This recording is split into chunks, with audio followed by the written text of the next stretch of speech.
সুপ্রিয় শিক্ষার্থী, আমন্ত্রণ জানাচ্ছি আমার ঘরে আমার স্কুল প্রোগ্রামে। শিক্ষার্থী বন্ধুরা, আমরা আজকে অষ্টম শ্রেণীর বিজ্ঞান বিষয়ের পঞ্চম অধ্যায়ের সুনির্দিষ্ট একটি টপিক নিয়ে আলোচনা করব। তো চলো শিক্ষার্থী বন্ধুরা, আমরা জেনে নেই আমাদের আজকের আলোচিত টপিকটি কি। সুপ্রিয় শিক্ষার্থী, তোমরা এখানে দেখতে পাচ্ছ যে আমরা চিন্তা করি, কিন্তু আসলে আমরা কি দিয়ে চিন্তা করি? প্রশ্নটি আসলে চিন্তায় ফেলে দেওয়ার মতো নয় নিশ্চয়ই, কারণ আমরা খুব সহজভাবেই বলতে পারি যে আমরা আসলে এই অঙ্গটি দিয়ে চিন্তা করি, তাই না? আমাদের প্রত্যেকেরই এই অঙ্গটি আছে। তো শিক্ষার্থী বন্ধুরা, আমাদের আজকের আলোচিত বিষয়টি কিন্তু এই অঙ্গটি সম্পর্কিত, যেটি হচ্ছে আমাদের মস্তিষ্ক বা ব্রেইন। তো অনেকের ভেতরে, হয়তো তোমাদের ভেতরে অনেকের প্রশ্ন জাগে যে আসলে কি নিয়ে গঠিত আমাদের এই মস্তিষ্ক এবং মস্তিষ্কের অংশগুলোর নামই বা কি। আবার অনেকে ভেবে থাকতে পারো যে মস্তিষ্ক কি পুরোটাই একাই সব কাজ নিয়ন্ত্রণ করে, নাকি মস্তিষ্কের বিভিন্ন অংশগুলো নিয়ন্ত্রণ করে। আসলে প্রশ্ন এরকম সবারই হয়ে থাকতে পারে, কি দিয়ে গঠিত আমাদের এই মস্তিষ্ক, আবার কি ধরনের কাজ করে এর বিভিন্ন অংশ। আসলে আমাদের এই সকল প্রশ্নের সমাধান রয়েছে আমাদের আজকের এই ক্লাসটিতে। সাথে থাকো, প্রত্যাশা করছি তোমাদের এই প্রশ্নগুলোর জবাব তোমরা খুব সহজেই পেয়ে যাবে। তো সুপ্রিয় শিক্ষার্থী, আমাদের আজকের পাঠই হচ্ছে মস্তিষ্ক নিয়ে এবং এর গঠন আর কাজ নিয়ে। তো চলো আমরা আমাদের আজকের শিখন ফলটি দেখে নেই। এই পাঠ শেষে শিক্ষার্থীরা মানুষের মস্তিষ্কের প্রধান অংশসমূহের গঠন ব্যাখ্যা করতে পারবে, মানুষের মস্তিষ্কের কাজ ব্যাখ্যা করতে পারবে, মানুষের মস্তিষ্কের চিহ্নিত চিত্র অঙ্কন করতে পারবে। তো চলো শিক্ষার্থী বন্ধুরা, আমরা এই চিত্র দুটির মাধ্যমে একটু বুঝে নেওয়ার চেষ্টা করি যে মস্তিষ্ক কোথায় অবস্থান করে। আমরা জানি যে আমাদের মাথায় মস্তিষ্কের অবস্থান। তো মাথার কোন জায়গায়? তোমরা নিশ্চয়ই এই অংশটির নাম সুনিশ্চিতভাবে বলতে পারবে যে এটি আর কিছু নয়, এটি হচ্ছে আমাদের করোটি। তাহলে মস্তিষ্কের অবস্থান কোথায়? আমরা পাশের চিত্রে দেখতে পাচ্ছি যে এটি সুনির্দিষ্ট একটি অংশের ভেতরে অবস্থান করছে। এটি আসলে করোটির অভ্যন্তরে অবস্থান করে। তাহলে কেউ যদি প্রশ্ন করে যে মস্তিষ্কের অবস্থান কোথায়, আমরা কি সহজে বলতে পারবো না? নিশ্চয়ই বলতে পারবো, মস্তিষ্ক করোটির অভ্যন্তরে অবস্থান করে। কিন্তু প্রশ্ন আরেকটি হলো যে মস্তিষ্কের বাইরের দিকে কি কোনো কাভারিং রয়েছে? থাকলে আমরা তাকে কি বলি? বা মস্তিষ্কের যে আবরণ থাকে, মস্তিষ্ক যা দ্বারা আবৃত, তাকে আমরা কি বলি? তার গঠনই বা কি রকম?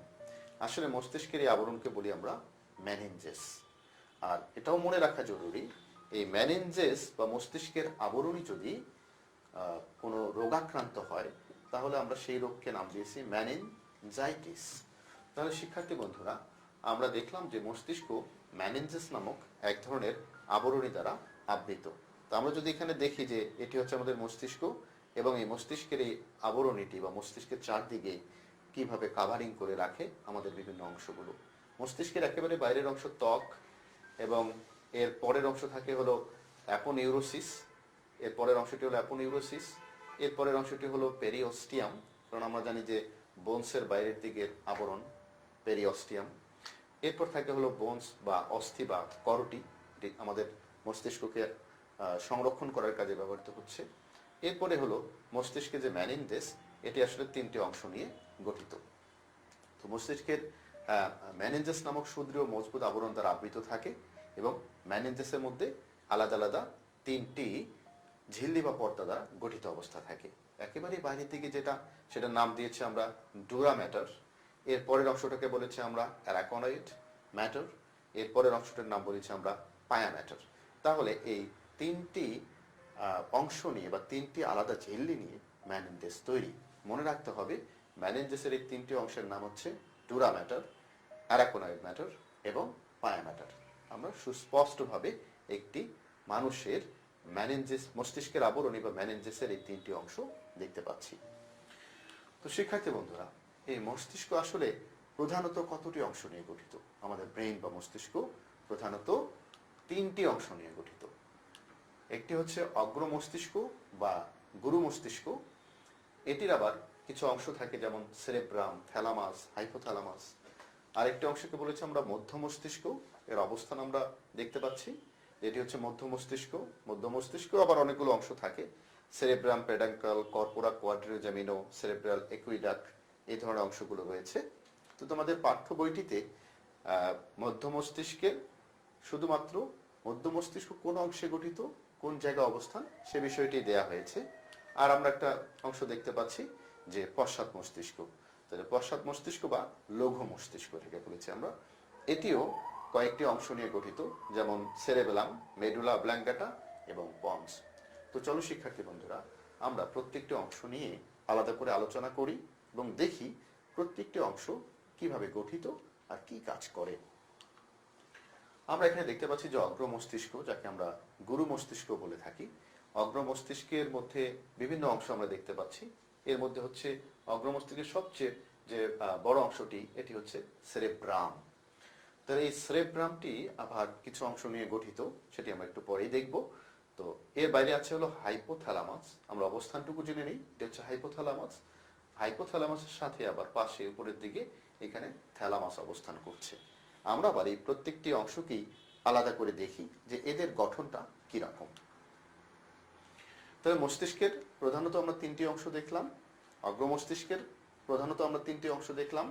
এই তিনটি অংশ হচ্ছে সেরেব্রাম, থ্যালামাস, হাইপোথ্যালামাস। সেরেব্রাম, সেরেব্রামটা আসলে একেবারে মস্তিষ্ককে বাইরে থেকে দেখলে যে অংশটা দেখে মনে হয় যেটা মস্তিষ্ক, ঠিক এই বাহ্যিক গঠন দেখেই মনে হয় যে এই মস্তিষ্কের গঠনটা কেমন, সেটি আসলে সেরেব্রাম। তাহলে মস্তিষ্কের প্রায় 80% অংশ গঠন করে কে? সেরেব্রাম। এবং দুটি বড় ও কুণ্ডলী পাকানো খাঁজ বিশিষ্ট আর খণ্ড দুটিকে সেরেব্রাল হেমিস্ফিয়ার বলা হয়। পাশাপাশি যে দুটো খণ্ড আমাদের মস্তিষ্কের একেবারেই বাইরের, বারবার বলছি যে বাইরের দিক থেকে মস্তিষ্ককে দেখলে যেটা মনে হয় সেই অংশটাই কিন্তু আসলে সেরেব্রাম। তাহলে এই সেরেব্রামটা আর একটা নামেও মানে পরিচিত, এখানে বলা হয়েছে যে সেরেব্রাল হেমিস্ফিয়ার। তাহলে এটা হচ্ছে ডান সেরেব্রাল হেমিস্ফিয়ার, ডান দিকে যেটা, আর বাম দিকে যেটা থাকে সেটা হচ্ছে বাম সেরেব্রাল হেমিস্ফিয়ার। তো আমরা এখানে চিত্রে আরো দেখতে পাচ্ছি যে খণ্ড দুটিকে কর্পাস ক্যালোসাম দিয়ে যুক্ত অবস্থায় থাকে। এখানে একটা গঠন আমরা দেখতে পাচ্ছি যে দুটি সেরিব্রাল অংশ এবং কর্পাস ক্যালোসাম, এখানে এক ধরনের একটা ব্যান্ডের মতো একটা অংশ আছে, যে অংশটা এই দুটো খণ্ডকে একসাথে যুক্ত করে থাকে। আমরা মস্তিষ্কের লম্বচ্ছেদ করে রেখেছি এখানে, এই জন্য এই অংশটি এরকম দেখাচ্ছে। এর পাশে আরেকটি খণ্ড ঠিক এভাবে যুক্ত অবস্থায় থাকবে। আমাদের এই সেরেব্রামকে আমরা যদি আরো একটু ভালোভাবে পর্যবেক্ষণ করি, তাহলে দেখা যায় যে সেরেব্রামের উপরে 2 থেকে 4 মিলিমিটার অংশ সেরেব্রাল কর্টেক্স বা গ্রে ম্যাটার দিয়ে গঠিত। একেবারে এই যে ধূসর বর্ণের যে অংশগুলো আমরা দেখতে পাচ্ছি, এগুলোকে বলেছি আমরা গ্রে ম্যাটার। আর ভেতরের দিকে আবার থাকে কর্টেক্সের ভেতরে হোয়াইট ম্যাটার নির্মিত সেরেব্রাল মেডুলা। তাহলে বাইরের দিকে যেটা থাকে সেটা হচ্ছে সেরেব্রাল কর্টেক্স, যেটি গ্রে ম্যাটার নামে পরিচিত। বাইরের অংশটাকে বলেছি আমরা কর্টেক্স, আর ভেতরের অংশটাকে বলেছি আমরা মেডুলা। তাহলে এখানে আমরা দেখতে পাচ্ছি যে হোয়াইট ম্যাটার নির্মিত যে অংশটা সেটি হচ্ছে মেডুলা। কর্টেক্সের মধ্যে আমরা কর্টেক্সের মধ্যে যে বাইরের দিকে তো কর্টেক্স, তাহলে কর্টেক্সের যে উঁচু স্থান সমূহ এটাকে আমরা নাম দিয়েছি হলো জাইরাস। তো মস্তিষ্কের যে খাঁজ বিশিষ্ট উঁচু স্থানগুলো থাকে, এই উঁচু স্থানগুলোর নাম দিয়েছি আমরা হলো জাইরাস। আর যে নিচু স্থানগুলো থাকে, এই যে নিচু নিচু নিচু যে স্থানগুলো এখানে দেখতে পাচ্ছি আমরা, এই নিচু স্থানগুলোকে আমরা বলেছি হলো সালকি। তাহলে আমরা কর্টেক্সের এখানে দুটো অংশ দেখলাম বাইরের দিক থেকে, উঁচু উঁচু অংশগুলোর নাম বলেছি আমরা জাইরাস, নিচু অংশগুলোর নাম বলেছি আমরা সালকি। আসলে এই সেরেব্রাম আরো কতগুলো খণ্ড নিয়ে গঠিত। আমাদের করোটির যে খণ্ডগুলো আছে, এই খণ্ডগুলো নিয়ে সেরেব্রাম আসলে 6টি খণ্ড নিয়ে গঠিত, তোমরা এখানে দেখতে পাচ্ছ। শিক্ষার্থী বন্ধুরা, তোমরা যখন আরো বড় ক্লাসে উঠবে তখন এই সংক্রান্ত বা এই খণ্ডগুলো সংক্রান্ত আলোচনা তোমরা সেখানে দেখতে পাবে। শুধু এখন জেনে রাখো যে আমাদের এই সেরেব্রাম কয়েকটি খণ্ডে বা লোবে বিভক্ত। এরপর হচ্ছে থ্যালামাস। আমরা দেখতে পাচ্ছি যে মস্তিষ্কের অগ্র মস্তিষ্কের একটি অংশ হচ্ছে কি থ্যালামাস, এবং সেরেব্রামের নিচের দিকে মেডুলা সংলগ্ন দুটি ক্ষুদ্র এবং ডিম্বাকৃতির যে অংশ, এটার নাম বলেছি আমরা থ্যালামাস। তো গ্রে ম্যাটার দিয়ে গঠিত অংশ হচ্ছে থ্যালামাস। থ্যালামাসটা কি দিয়ে গঠিত? গ্রে ম্যাটার দিয়ে গঠিত। যদিও এটা ভেতরের অংশ, তারপর এটি গ্রে ম্যাটার নির্মিত।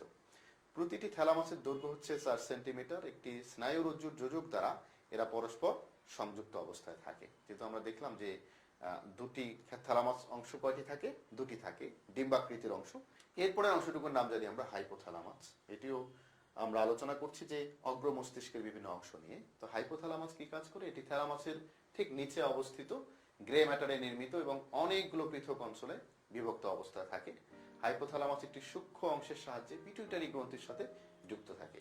তোমরা জানো আমরা আমাদের দেহের গ্রন্থি রাজ বা মাস্টার গ্ল্যান্ড বলে থাকি পিটুইটারি গ্রন্থিকে। এখানে তোমরা দেখতে পাচ্ছ ছোট্ট একটি গ্রন্থি, যাকে দেখতে মটর দানার মতো একটা গ্রন্থি।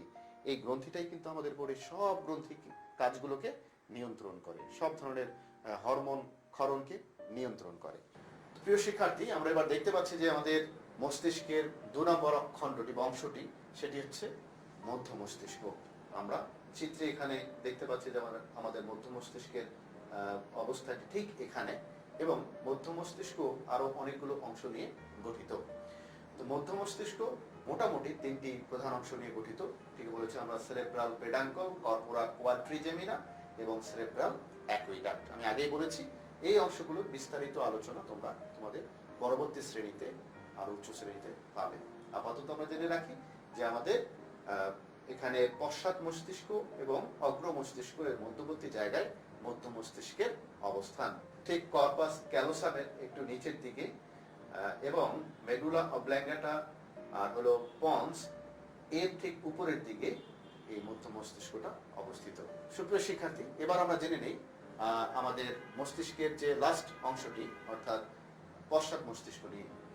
এটি মস্তিষ্কের পশ্চাৎ অংশ এবং 3টি প্রধান অংশের সমন্বয়ে গঠিত। তোমরা এখানে দেখতে পাচ্ছ যে এখানে আলাদা কালার করা যে অংশগুলো অর্থাৎ পন্স, সেরেবেলাম এবং মেডুলা অবল্যাঙ্গাটা, এই 3টি প্রধান অংশ নিয়ে আবার পশ্চাৎ মস্তিষ্ক গঠিত। তো সেরেবেলাম আমরা দেখতে পাচ্ছি যে পশ্চাৎ মস্তিষ্কের সবচেয়ে বড় অংশ, যা সেরেব্রাল হেমিস্ফিয়ারের নিচে অবস্থিত। চিত্রে তোমরা দেখতে পাচ্ছ এই অংশটির নাম হচ্ছে সেরেবেলাম। কুণ্ডলীকৃত 2টি সমগোলার্ধে গঠিত।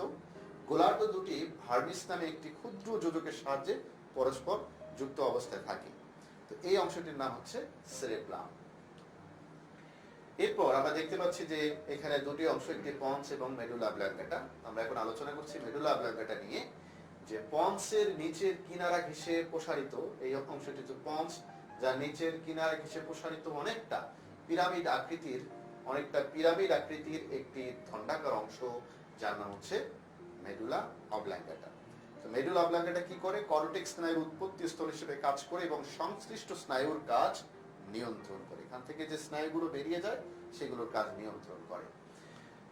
তো প্রিয় শিক্ষার্থী, আমরা এবার দেখতে পাচ্ছি যে এখানে আরেকটি সুনির্দিষ্ট গঠন, এই অংশটি আসলে ভিন্ন রং দিয়ে একটু হাইলাইট করা হয়েছে, যাকে আমরা বলেছি পন্স। আমরা জানি যে মেডুলা অবল্যাঙ্গাটার ঠিক উপরের অংশটির নাম হচ্ছে পন্স, এবং মেডুলা অবল্যাঙ্গাটার উপরের অংশের বেঝে অবস্থিত আড়াআড়ি স্নায়ুতন্তু নির্মিত একটি পুরু ব্যান্ড, যাকে বলেছি আমরা পন্স। তো সুপ্রিয় শিক্ষার্থী, আমরা জানলাম যে আমাদের 3টি প্রধান অংশ মস্তিষ্কের বিভিন্ন অংশগুলো নিয়ে গঠিত, অগ্র বা গুরু মস্তিষ্ক, মধ্য মস্তিষ্ক এবং পশ্চাৎ বা লৌহ মস্তিষ্ক।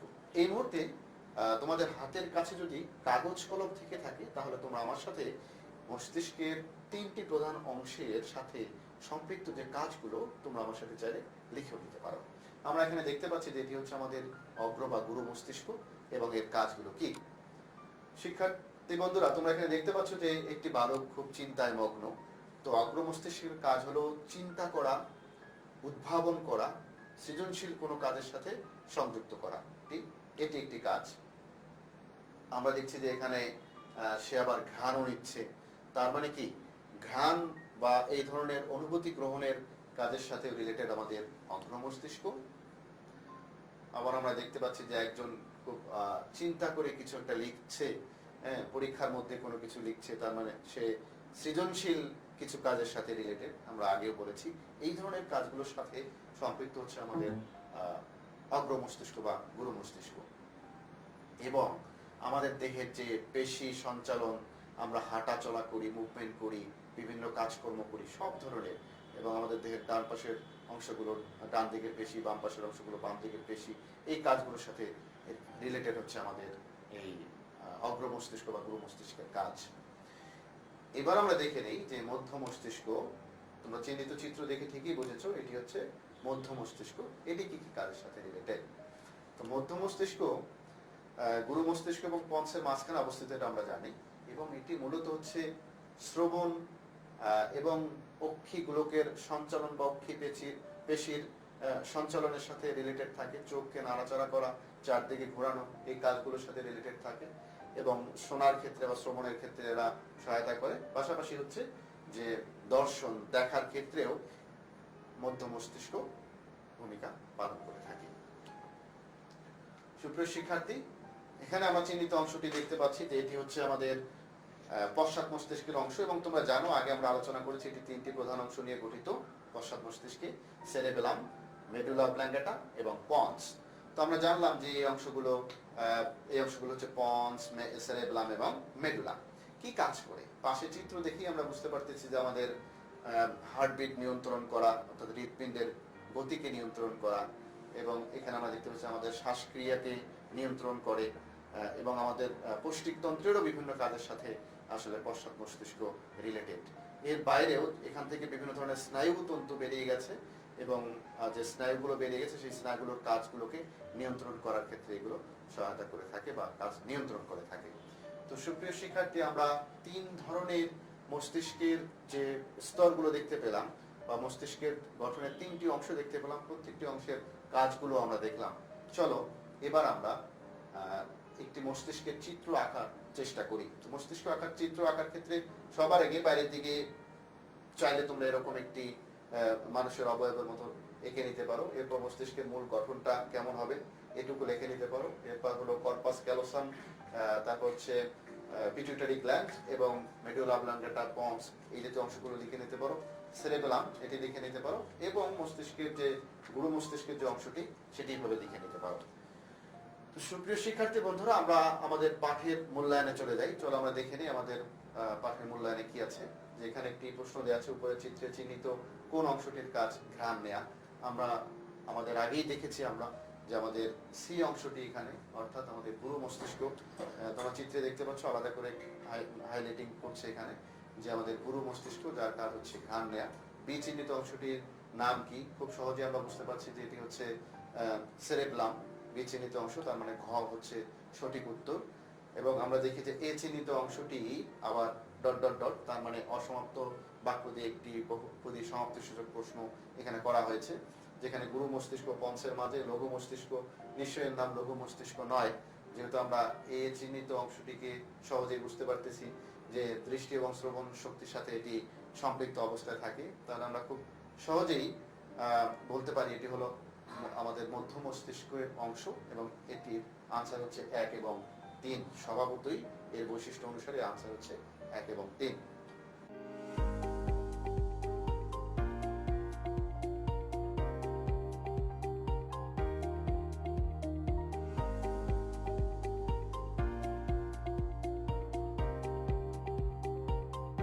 এরপর আমরা দেখে নেই যে আমরা এখানে তিনটি চিত্র দেখতে পাচ্ছি। একটি হলো ঘ্রাণ নেওয়া হচ্ছে, আর একটি হলো শ্বাসক্রিয়াটা দেখানো হচ্ছে, এবং আরেকটি আমরা দেখতে পাচ্ছি যে মানুষের চলাফেরা বা পেশি, অস্থিপেশির সঞ্চালন, এই বিষয়গুলো লক্ষ্য করা হচ্ছে। তোমরা নিশ্চয়ই এইগুলোর উত্তর নিজেরা পাঠের আলোচনা থেকে দিতে পারবে। তারপরও তোমরা বইয়ের সহায়তা নিয়ে এই কাজগুলোর উত্তর তোমরা রেডি করবে, এবং আমি প্রত্যাশা করছি যে আজকের আলোচনায় খুব সহজেই এই উত্তরগুলো তোমাদের জানা হয়ে গেছে।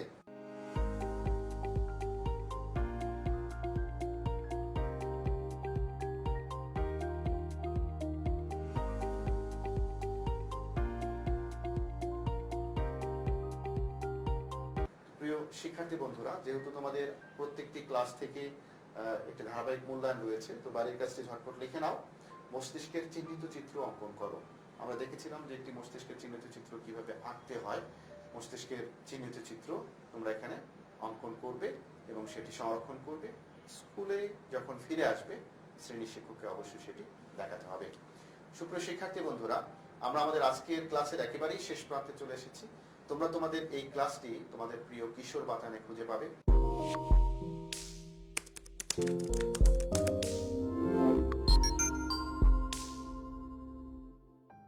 এবং সেখানে কুইজে অংশগ্রহণ করবে। তারপরে যদি কোনো মতামত জানানোর থাকে সেখানে মতামত দিলে আমরা চেষ্টা করবো রিপ্লাই দিতে।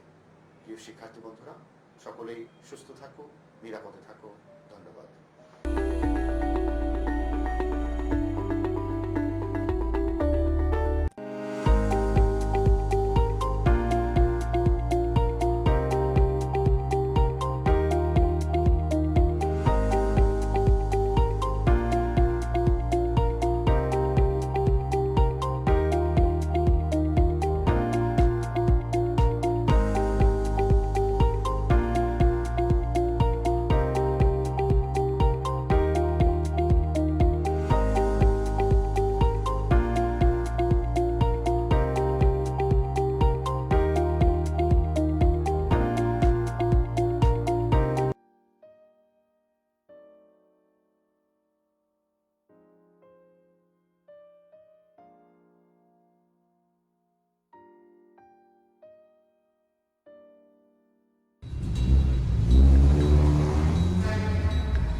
বিদেশ থেকে আসার পর বেশ কয়েকদিন ধরে আমার সর্দি জ্বর সঙ্গে হাঁচি কাশি গলা ব্যথাও আছে। আরে বলো কি, এই লক্ষণগুলো করোনা ভাইরাসের সঙ্গে মিলে যায়। বিদেশ থেকে আসা ব্যক্তিকে তো 14 দিন কোয়ারেন্টাইনে থাকতে হয়। তুমি কি সেটি মেনে চলেছো?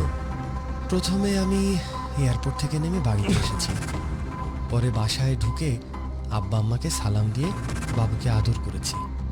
করিমের চায়ের দোকানে গিয়েছিলাম, তখন হাসানের সাথে দেখা হলো, চা খেলাম, করিমকে টাকা দিলাম। তারপর বাসায় ফিরে বাসার সবাই একসাথে বসে টিভি দেখেছি, খাবার খেয়েছি। প্রতিবার দেশে এসে যেরকম ভাবে থাকি তেমন ভাবেই থেকেছি। আর সময় নষ্ট না করে 333-তে কল করো। জ্বর সর্দি কাশি হলে 333 বা 16263 নম্বরে কল করে সেবা নিন। করোনা ভাইরাস সংক্রান্ত তথ্য পেতে ভিজিট করুন www.corona.gov.bt।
শিক্ষার্থী বন্ধুরা, আসসালামু আলাইকুম।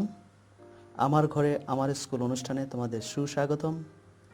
আমি মোহাম্মদ আব্দুল জলিল। আজকে তোমাদের নবম ও দশম শ্রেণীর গণিত বই থেকে পরিমিতি চ্যাপ্টার অর্থাৎ চ্যাপ্টার 16 পড়াবো। আজকে আমরা ফর্মুলাগুলোর কিভাবে প্রমাণ করতে হয়, কিভাবে প্রুভ করতে হয় সেটা একটু দেখাচ্ছি। ফর্মুলাগুলোর প্রমাণ যদি তোমরা শিখো তাহলে খুব সহজেই অঙ্কগুলা সমাধান করতে পারবে। আজকে আমরা সবগুলা ফর্মুলায় যেগুলো ইম্পর্টেন্ট ফর্মুলা সেগুলো কিভাবে আসে আমরা একটু ডিসকাস করব। বন্ধুরা, তো আজকে আমাদের পাঠ্য অধ্যায় হলো পরিমিতি। অধ্যায় শেষে তোমরা কি জানতে পারবে? অলরেডি তোমরা জেনে ফেলেছ। এখানে ত্রিভুজ ক্ষেত্রের ক্ষেত্রফল, চতুর্ভুজের ক্ষেত্রে ক্ষেত্রফল, বহুভুজ ক্ষেত্রের ক্ষেত্রফল তোমরা নির্ণয় করতে পারবে। বৃত্তের পরিধি, বৃত্তাংশের দৈর্ঘ্য, বৃত্তের ক্ষেত্রফল নির্ণয় করতে পারবে। আয়তাকার ঘনবস্তু, ঘনক ও ব্যালরের ক্ষেত্রফল পরিমাপ করতে পারবে এবং এর সম্পর্কিত সমস্যা সমাধান করতে পারবে। সুষম ও যৌগিক ঘনবস্তুর পৃষ্ঠতলের ক্ষেত্রফল নির্ণয় করতে পারবে এবং এ সম্পর্কিত সমস্যার সমাধান করতে পারবে। আমরা প্রথমেই দেখি, আমরা বিভিন্ন রকম ত্রিভুজ সম্পর্কে বর্ণনা করেছিলাম। তো আমরা সমবাহু ত্রিভুজের ফর্মুলাও জেনেছি। সমবাহু ত্রিভুজটা হলো যে ত্রিভুজের তিনটা বাহুই সমান, এটার এরিয়ার ফর্মুলা অর্থাৎ ক্ষেত্রফল হলো √3/4 স্কোয়ার। আমরা একটু দেখছি √3/4 স্কোয়ার ফর্মুলাটা কিভাবে প্রুভ করতে হয়।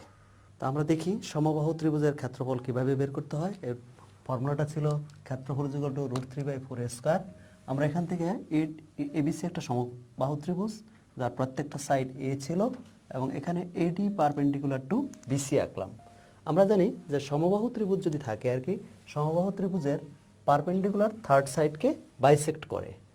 তাহলে সেক্ষেত্রে আমরা এখান থেকে বের করতে পারি যে AD square is equal to কী হবে আমাদের, AB square minus BD square.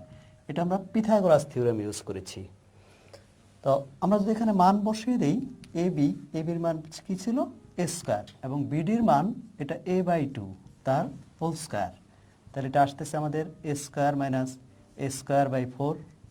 আমরা যদি লসাগু করি বা এলসিএম করি তাহলে এটা আছে 3a²/4। তাহলে সো এডির মান কত আসতেছে আমাদের, এডি হবে √3a²/4, তার মানে হলো √3a/2। এখন আমাদের ট্রায়াঙ্গেল এবিসির ক্ষেত্রফল আমরা যদি বের করি, এবিসি ট্রায়াঙ্গেলের ক্ষেত্রফল এর মানটা আমাদের কি হচ্ছে, এর মান হবে আমাদের, আমরা ত্রিভুজ ক্ষেত্রের ক্ষেত্রফল কি জানি, half into base into height. তাহলে সেই ক্ষেত্রে হাফ ইন্টু আমার বেস কত বিসি, হাইট ছিল এডি, তাহলে হাফ ইন্টু বিসি বেসের মান ছিল আমাদের কত এ, আর এডি এই হাইটটা আমরা বের করলাম √3/2 এ। এবার যদি আমরা মাল্টিপ্লাই করে দেই এটার রেজাল্ট আসতেছে √3a²/4। দেখো ক্ষেত্রফল আসতেছে আমাদের কি √3/4a²। এটা আমরা যদি অ্যারেঞ্জ করে লিখি √3/4a²। আমরা দেখলাম সমবাহু ত্রিভুজের ক্ষেত্রফল কিভাবে নির্ণয় করতে হয়। এখন আমরা দেখব সমদ্বিবাহু ত্রিভুজের ক্ষেত্রফল কিভাবে নির্ণয় করতে হয়।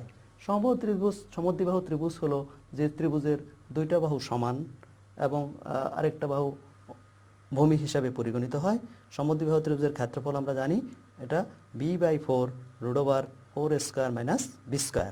যে ত্রিভুজের দুইটা বাহু সমান থাকবে সেই ক্ষেত্রে ত্রিভুজটা কেমন হবে আমরা একটু লিখে নিই।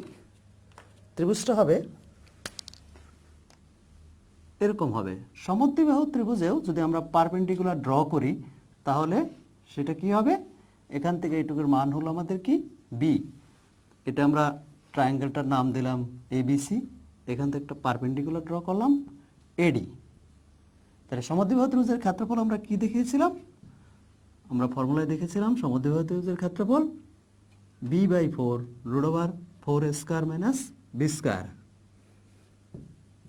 তাহলে এটা কীভাবে আসে আমরা একটু দেখে নিই।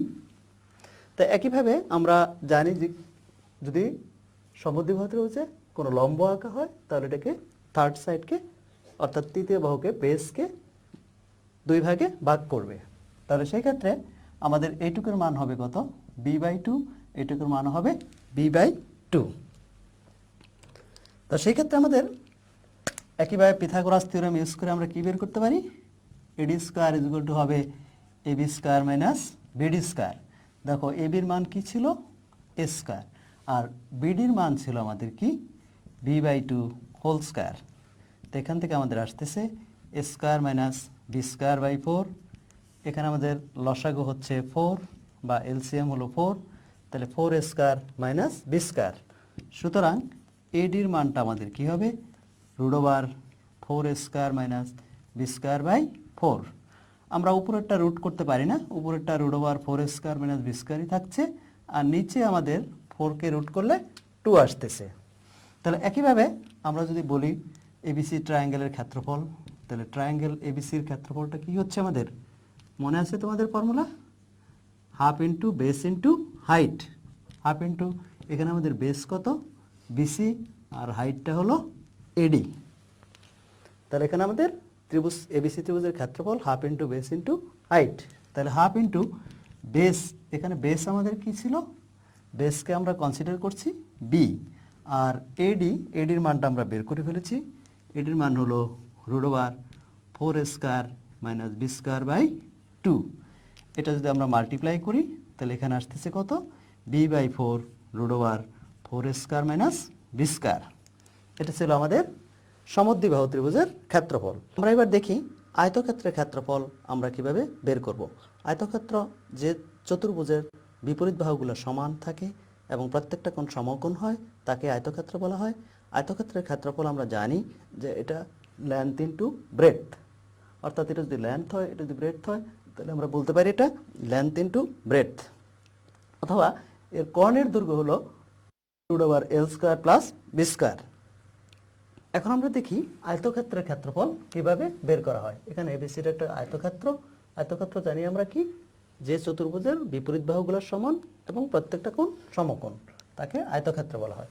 দেখো এখানে আয়তক্ষেত্রটা দুইটা ভাগে ভাগ করা হয়েছে, একটা হলো ABD ট্রায়াঙ্গেল আর BCD ট্রায়াঙ্গেল। তাহলে আমরা বলতে পারি যে ট্রায়াঙ্গেল BCD এর ক্ষেত্রফল, BCD ট্রায়াঙ্গেলের ক্ষেত্রফল আমাদের কি হবে, আমরা ট্রায়াঙ্গেলের ক্ষেত্রফল কি জানি, half into base into height, তাহলে half into L into B. একইভাবে তাহলে ট্রায়াঙ্গেল ABD এর ক্ষেত্রফল, এটার ক্ষেত্রফল আসবে কি একই, half into length into breadth. তাহলে triangle BCD plus triangle ABD এই দুইটা ট্রায়াঙ্গেলের ক্ষেত্রফল হবে half into L into B plus half into L into B.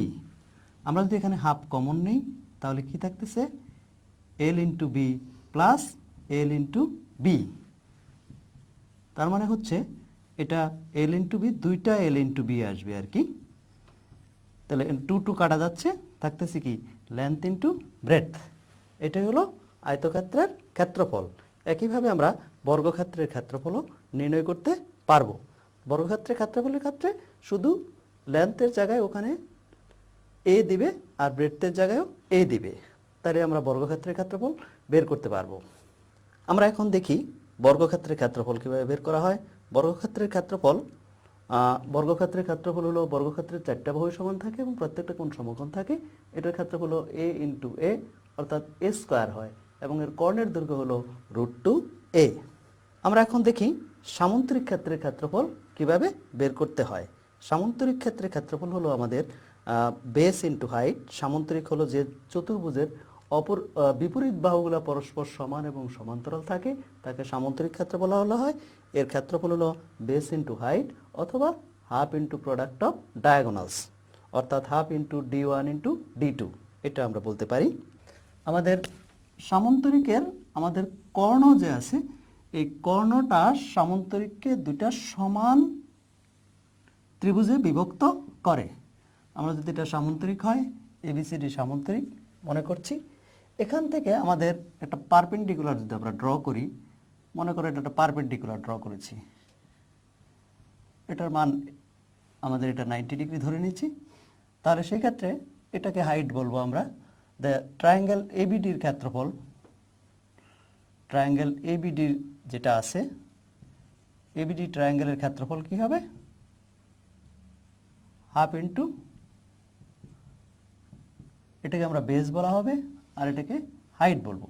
আমাদের ট্রায়াঙ্গেল ABD যদি আমরা কনসিডার করি তাহলে এর ক্ষেত্রফল হতেছে half into base into height. একইভাবে ট্রায়াঙ্গেল BCDর ক্ষেত্রফল যেটা আসবে সেটাও হবে কি আমাদের half into base into height. দুইটা ট্রায়াঙ্গেলই একই আর কি, তাহলে এই দুইটা মিলে আমাদের কি হচ্ছে, সামন্তরিক ক্ষেত্র ABCD হচ্ছে। তাহলে ABCD সামন্তরিকের ক্ষেত্রফল হবে আমাদের কত, ABCD যদি সামন্তরিক কথা চিন্তা করি তাহলে ABCD সামন্তরিকের ক্ষেত্র হবে, দুইটা ট্রায়াঙ্গেল একই আছে, 2 into half into base into height, 2 কাটা যাচ্ছে, এটা আসতেছে আমাদের বেস ইন্টু হাইট।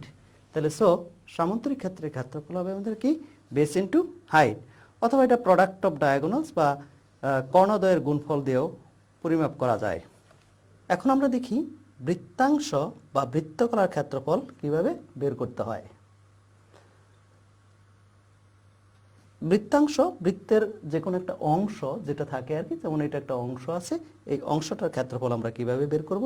বৃত্তাংশের ক্ষেত্রফলের ফর্মুলা আমরা ইতিমধ্যে জেনেছি যে πr/180 হলো বৃত্তাংশের দৈর্ঘ্য, অর্থাৎ এটা S দ্বারা ডিনোট করা হয়, S = πr/180, এবং বৃত্তাংশের ক্ষেত্রফল হলো πr² θ / 360। আমরা এখন এটার প্রমাণটা একটু দেখছি। আমরা বৃত্তাংশটা একটু দেখে নিই। মনে করো এটা একটা সার্কেল আছে, এই সার্কেলের সেন্টার হলো O, এটাকে বলা হয় বৃত্তকলা, এটাকে থিটা ধরলাম, এটা হলো ই আর অর্থাৎ রেডিয়াস। তাহলে যখন তুমি বৃত্তাংশের দৈর্ঘ্য বের করবে তখন আমরা একটা সূত্র জানি আর কি, যে বৃত্তাংশ দৈর্ঘ্য আর কি যে কেন্দ্রে যে কোণ উৎপন্ন করবে তার সমানুপাত হয়। তাহলে আমরা বলতে পারি যে এই বৃত্তের পরিধি ডিভাইডেড বাই বৃত্তের পরিধির কেন্দ্রে কত ডিগ্রি কোণ উৎপন্ন করতেছে, সেন্টারে কোণ উৎপন্ন করবে 360 ডিগ্রি, ইজ ইকুয়াল টু বৃত্তাংশের দৈর্ঘ্য বৃত্তাংশের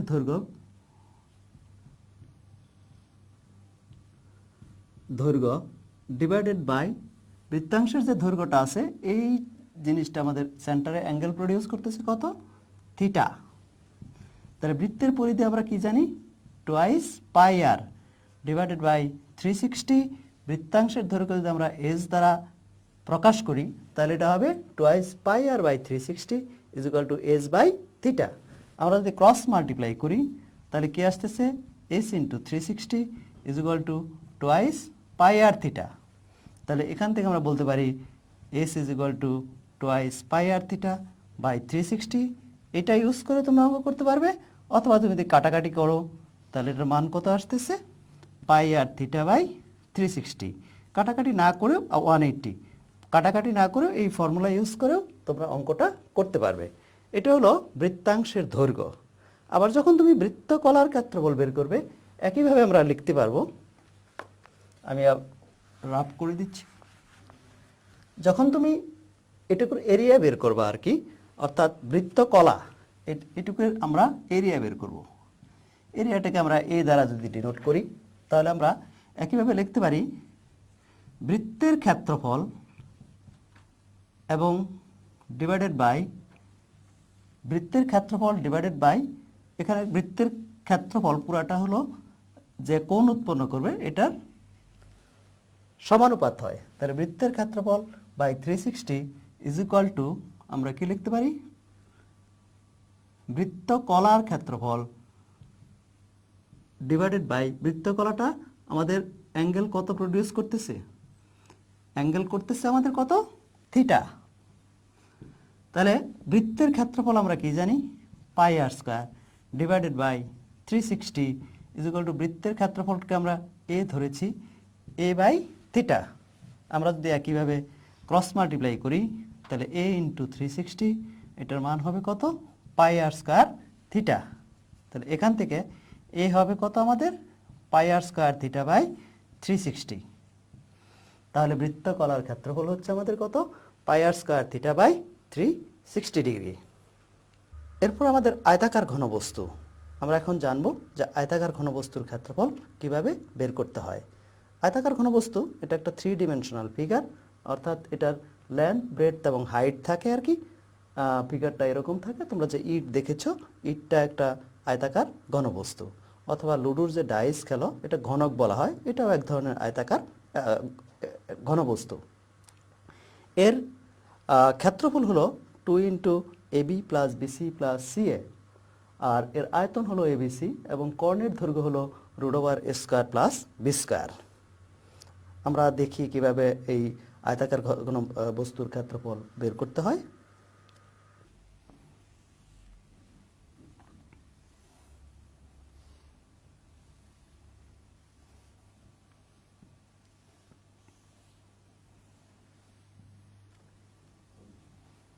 এটা ছিল আমাদের লেন্থ, এটা ব্রেডথ, আর এটা ছিল হাইট। এটা আমাদের এটার ক্ষেত্রফল ছিল কত,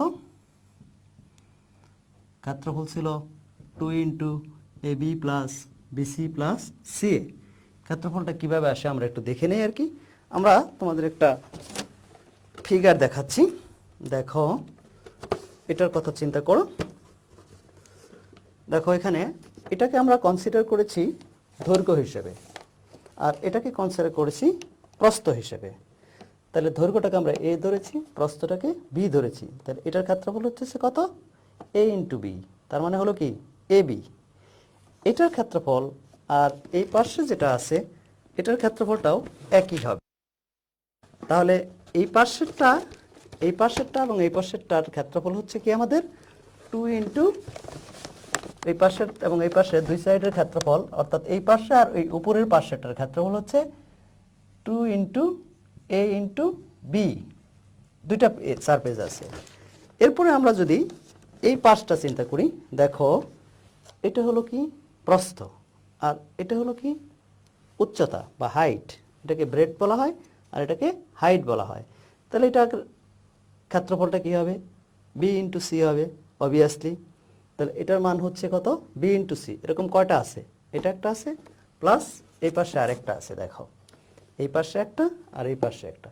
তাহলে এর হাইট হচ্ছে আমাদের কত? 2 ইন্টু বি ইন্টু সি। একইভাবে যদি আমরা পরেরটা চিন্তা করি, দেখো আমাদের আরেকটা জিনিস এখানে আছে, এটার কথা যদি চিন্তা করো, দেখো এই পাশটা কি দৈর্ঘ্য বা লেন্থ, এটাকে আমরা এ ধরেছি অলরেডি। আর এটা হলো আমাদের কি উচ্চতাটাকে আমরা কি ধরেছিলাম? সি ধরেছিলাম। তাহলে এই পাশেরটার ক্ষেত্রফল কি হচ্ছে? সি এ। একইভাবে আমাদের আরেকটা পার্শ্ব আছে, এটার ক্ষেত্রফল হবে সি এ। তাহলে কয়টা আসতেছে এখানে আমাদের? দুইটা আসতেছে, 2 ইন্টু সি ইন্টু এ। তাহলে এখানে আমরা লিখতে পারি twice A B plus twice B C plus twice C A. তাহলে এখান থেকে তুমি একটু কমন নাও, তাহলে কি আসতেছে? A B plus BC plus C A. এটা হলো 6টা সারফেস থাকে আর কি, প্রত্যেকটা সারফেস আমরা আলাদা আলাদাভাবে বের করি আর কি। যখন ঘনকের ক্ষেত্রফল পারবা একইভাবে আসবে আর কি, 2 ইন্টু বি এর জায়গায় এ আসবে, বি এর জায়গায় এ আসবে, এটাও এ আসবে, এটাও এ আসবে, এটাও এ আসবে, মাল্টিপ্লাই করলে 6a² হবে আর কি। আমরা যদি এটার ভলিউমের কথা চিন্তা করি, ভলিউমের ফর্মুলা কি? অর্থাৎ আয়তনের ফর্মুলা কি? দৈর্ঘ্য পূরণ প্রস্থ পূরণ উচ্চতা, অর্থাৎ length into breadth into height. তখন এটার আয়তনটা হচ্ছে কি আমাদের? এটার আয়তন হবে length into breadth into height. তার মানে লেন্থ হলো আমাদের এ, ব্রেডথ বি ধরেছি, সি। এটা ঘন ইউনিট আর এটাকে স্কয়ার ইউনিট হিসেবে কনসিডার করব। এরপর আমরা ব্যালন সম্পর্কে একটু আইডিয়া নিচ্ছি। ব্যালন হলো সিলিন্ডারের ক্ষেত্রফল আমরা জানি, সিলিন্ডারের একটা 3 ডিমেনশনাল ফিগার, এবং সিলিন্ডারের বক্রতলের ক্ষেত্রফল অর্থাৎ এটার কার্ভড সারফেস এরিয়া বলা হয়, এটাকে কার্ভড সারফেস এরিয়া হলো 2 পাই আর এইচ, এবং সমগ্রতলের ক্ষেত্রফল হলো টোয়াইস পাই আর ইন্টু এইচ প্লাস আর, এবং সিলিন্ডারের আয়তন হলো পাই আর স্কয়ার এইচ। বন্ধুরা এবার আমরা দেখাচ্ছি যে ব্যালনের বক্রতলের ক্ষেত্রফল আমরা জানি আর কি। দেখো এটা একটা কি? এটা একটা রেক্ট্যাঙ্গেল। এই রেক্ট্যাঙ্গেলের এরিয়াটা হবে কি? Length into breadth. যখন আমরা এটাকে একটা ব্যালন বা সিলিন্ডার বানাবো, দেখো তুমি এই লেন্থটা হয়ে গেছে কি? লেন্থটা হয়ে গেছে এটা সারকামফারেন্স। তাহলে সার্কেলের সারকামফারেন্স আমরা কি জানি? সার্কেলের সারকামফারেন্স হলো টোয়াইস পাই আর। আর এই ব্রেডটা দেখো, এই ব্রেডটা হয়ে গেছে এবার কি? হাইট। তাহলে এটা বক্রতলের ক্ষেত্রফল হবে টোয়াইস পাই আর এইচ। একইভাবে যখন তুমি সমগ্রতলের ক্ষেত্রফল বের করবে, তখন বক্রতলের ক্ষেত্রফলটা তুমি এখানে যে জেনেছ, বক্রতলের ক্ষেত্রফল কি? যখন বক্রতলের ক্ষেত্রফল হলো আমাদের কত? টোয়াইস পাই আর এইচ। আর এখানে সেই ক্ষেত্রে সমগ্রতল যখন, তখন আমাদের লাগতেছে কি?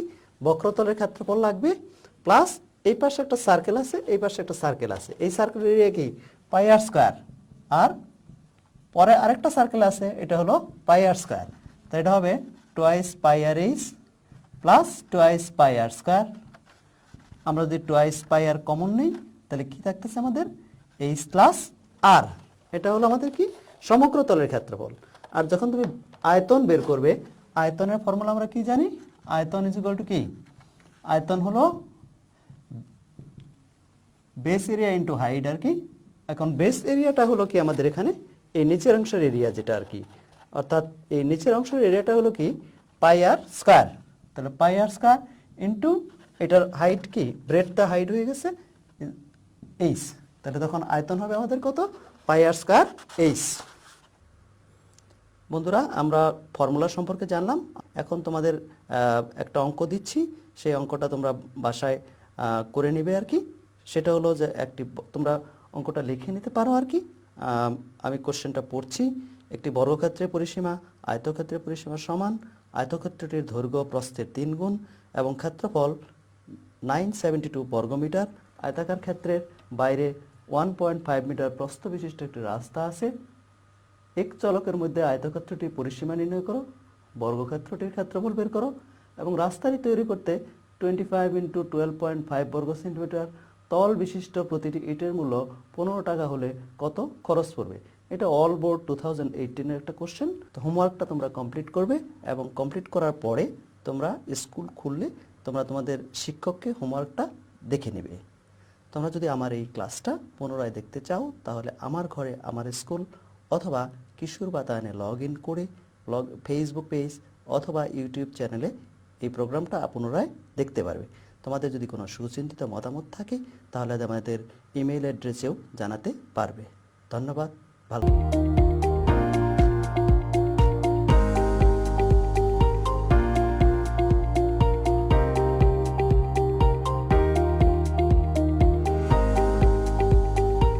শিক্ষার্থী বন্ধুরা, আবারও ফিরে আসলাম তোমাদের মাঝে।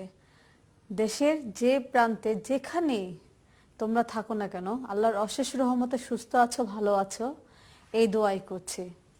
আমরা ফিরে আসছি আবারও পদার্থবিজ্ঞানের জগতে। পদার্থবিজ্ঞানের জগতে সবাইকে আবারও সুস্বাগতম। আমাদের আজকের আলোচনার বিষয় পদার্থবিজ্ঞান, শ্রেণী 9, অধ্যায় 3, বিষয়বস্তু বল এবং বলের একটি নির্দিষ্ট ভরবেগের সংরক্ষণ সূত্রের অংশটি আজকে আমাদের আলোচনার বিষয়।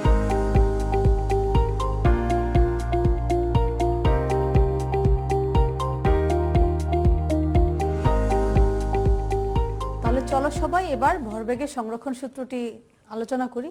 তার আগে নিশ্চয় মনে আছে তোমাদের ভরবেগ কাকে বলে? বস্তুর ভর ও বেগের গুণফলকেই ভরবেগ বলে। মনে আছে তো সবার? হ্যাঁ, সবারই মনে আছে। তো সেই ভরবেগকে নিয়ে কিভাবে আমাদের সংরক্ষণ সূত্র হয়েছে তাই আমরা এখন আলোচনা করব।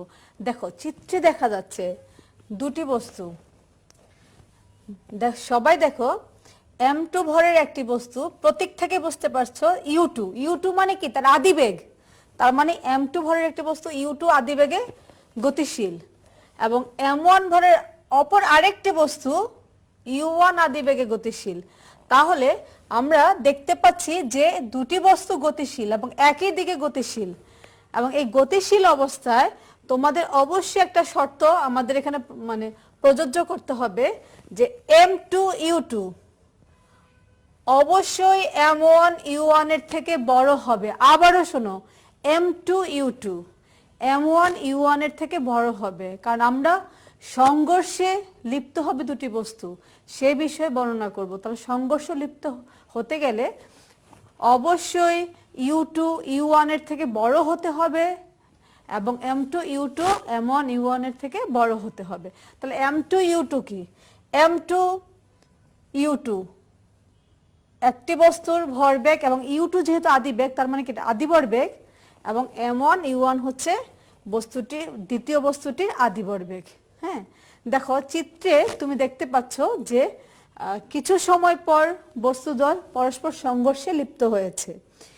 সংঘর্ষে লিপ্ত হয়ে এর আগেই তোমরা জেনেছো যে প্রথম বস্তুটি দ্বিতীয় বস্তুকে F1 এখানে একটি বল আছে, F1 ক্রিয়া বল প্রয়োগ করেছে।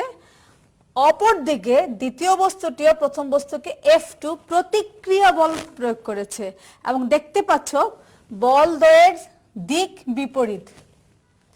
ক্রিয়া বল এবং প্রতিক্রিয়া বলের দিক বিপরীত। হ্যাঁ, আমরা সবাই জানি, তোমরা অবশ্যই জানো এটা।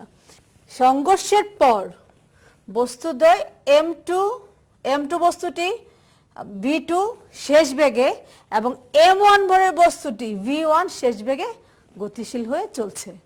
আবারও দেখো, সংঘর্ষের পর তাহলে M2 ভরের বস্তুটি V2 শেষ বেগে এবং M1 ভরের বস্তুটি V1 শেষ বেগে গতিশীল হয়ে চলছে। এখানে তাকিয়ে দেখো, দুটি বল F1 আর F2 তোমরা একটু আগে জেনেছো যে প্রতিক্রিয়া বল এবং ক্রিয়া বল, দুটি বলই এখানে আছে। তাহলে এখন আমরা সংরক্ষণ সূত্রের মূল কথায় চলে যাই। দেখো, ভরবেগের সংরক্ষণ সূত্র আমাদেরকে বলে যদি ক্রিয়া এবং প্রতিক্রিয়া ছাড়া, আবারও বল, দেখো, যদি ক্রিয়া এবং প্রতিক্রিয়া ছাড়া অন্য কোনো বল কাজ না করে, তাহলে যে কোনো দিকে বস্তুদ্বয়ের মোট ভরবেগ সংরক্ষিত থাকবে। আবারও দেখো, বস্তুদ্বয়ের মোট ভরবেগ সংরক্ষিত থাকবে। তার মানে কি, বস্তুদ্বয়ের যে আদি ভরবেগের সমষ্টি ছিল, তার মানে এই যে বস্তুদ্বয় সংঘর্ষের পূর্বে যে ভরবেগ আদি ভরবেগ ছিল, এদের সমষ্টি অবশ্যই সংঘর্ষের পর শেষ ভরবেগের সমষ্টির সমান হবে। আমি আবারও বলছি যে যদি কোনো একাধিক বস্তুর কোনো সংঘর্ষে ক্রিয়া এবং প্রতিক্রিয়া বল ছাড়া অন্য কোনো বল কাজ না করে, তাহলে যে কোনো দিকে মোট ভরবেগের সংরক্ষণ হয়, অর্থাৎ মোট ভরবেগের কোনো পরিবর্তন ঘটে না। তাহলে এই ক্ষেত্রে আমাদের সংঘর্ষের পূর্বের আদি ভরবেগের সমষ্টি সমান সমান সংঘর্ষের পরে শেষ ভরবেগের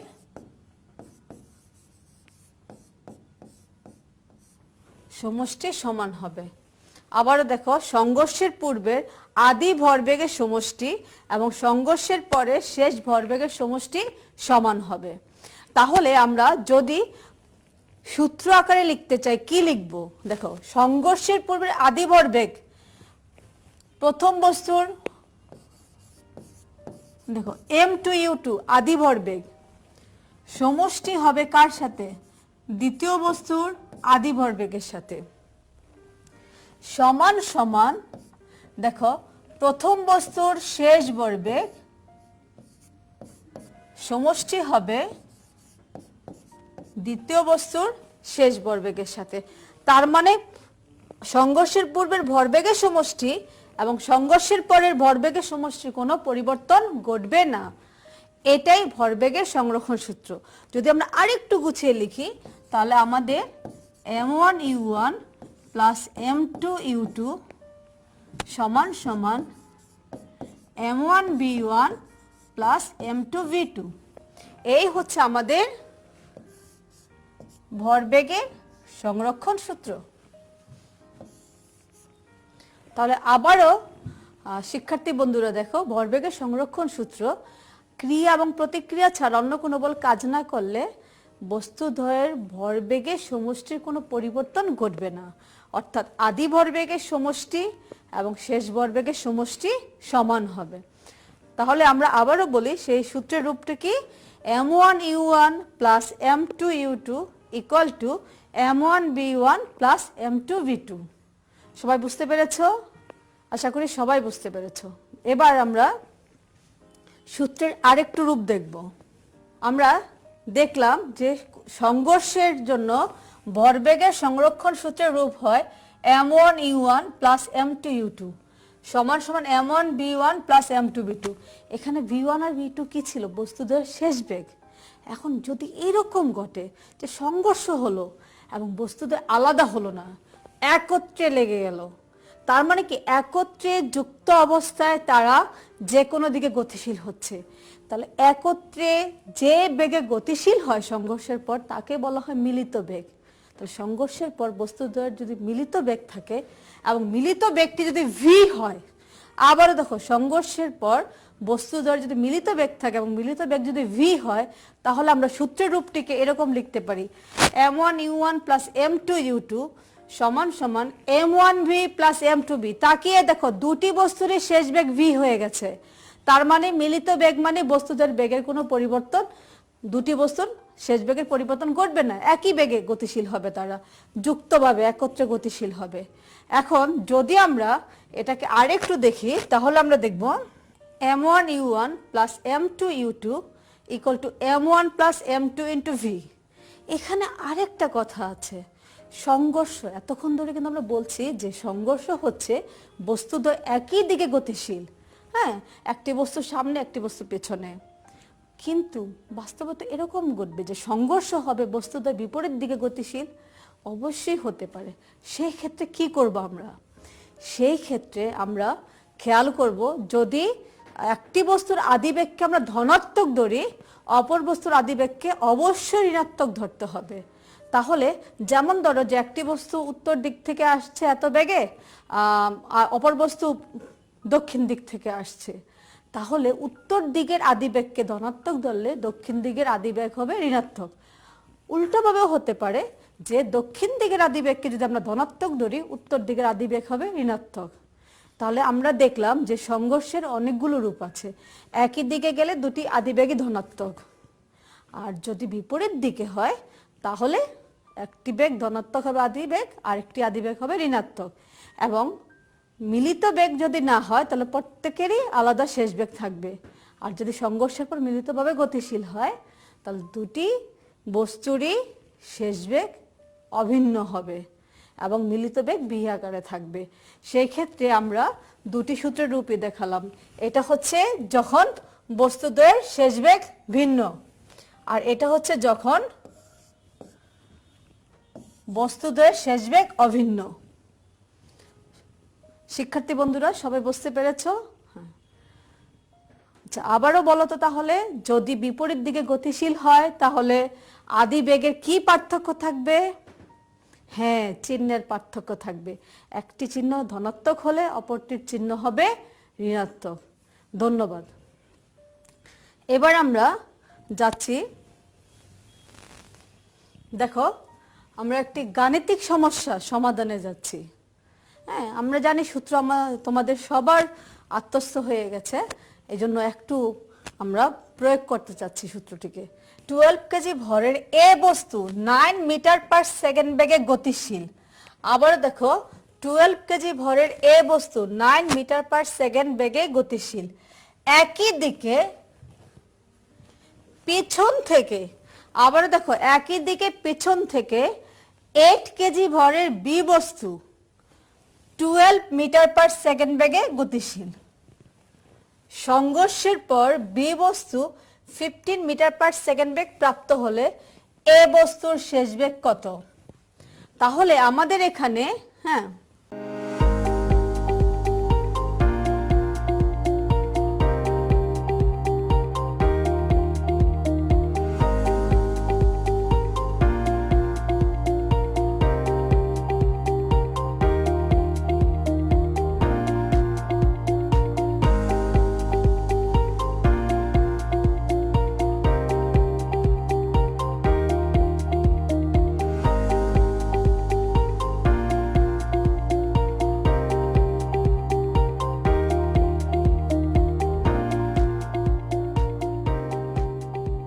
দেখো দুটি বস্তু আছে, একটি এ বস্তু একটি বি বস্তু, এবং এ বস্তুটিকে যদি আমরা প্রথম বস্তু ধরি তাহলে বি বস্তু হবে দ্বিতীয় বস্তু। সেই ক্ষেত্রে দেখো আমাদের এখানে 12 কেজি একটি রাশি, তাহলে এ বস্তুটাকে আমরা ধরে নেই এ বস্তুটি প্রথম, তাহলে 12 কেজি ভরের বস্তুটির ভর হচ্ছে প্রথম বস্তুর ভর। সেই ক্ষেত্রে আমরা দেখব যে এ বস্তুর ভর m1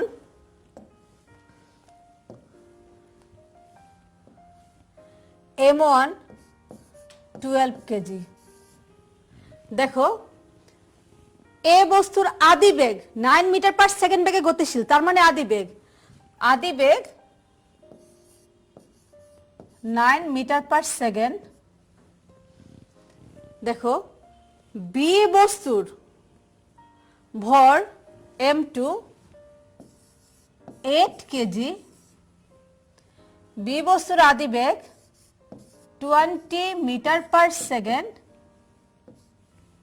এবং বি বস্তুটির শেষ বেগ দেখো 15 মিটার পার সেকেন্ড বেগ প্রাপ্ত হয় বি বস্তু, তার মানে এটা শেষ বেগ সংঘর্ষের পর। বি বস্তুটির শেষ বেগ 15 মিটার পার সেকেন্ড, বি বস্তুটির শেষ বেগ 15 মিটার পার সেকেন্ড। সেই ক্ষেত্রে এ বস্তুটির শেষ বেগ, এ বস্তুর বেগ কত হবে? তার মানে সংঘর্ষের পর এ বস্তুটির শেষ বেগ v1 equal to what? আবারও দেখো যে আমরা দেখতে পাচ্ছি এ বস্তু বি বস্তু, সেখানে একটি রাশি, এটা একটি রাশি, এটা একটি রাশি এবং এটা একটি রাশি। তাহলে আবারও দেখো এ বস্তুটাকে আমরা প্রথম বস্তু ধরলাম এবং বি বস্তুটাকে দ্বিতীয় বস্তু ধরেছি। তাহলে প্রথম বস্তুর ভর m1 12 কেজি, আদি বেগ u1 9 মিটার পার সেকেন্ড এবং শেষ বেগ v1 ইকুয়াল টু হোয়াট?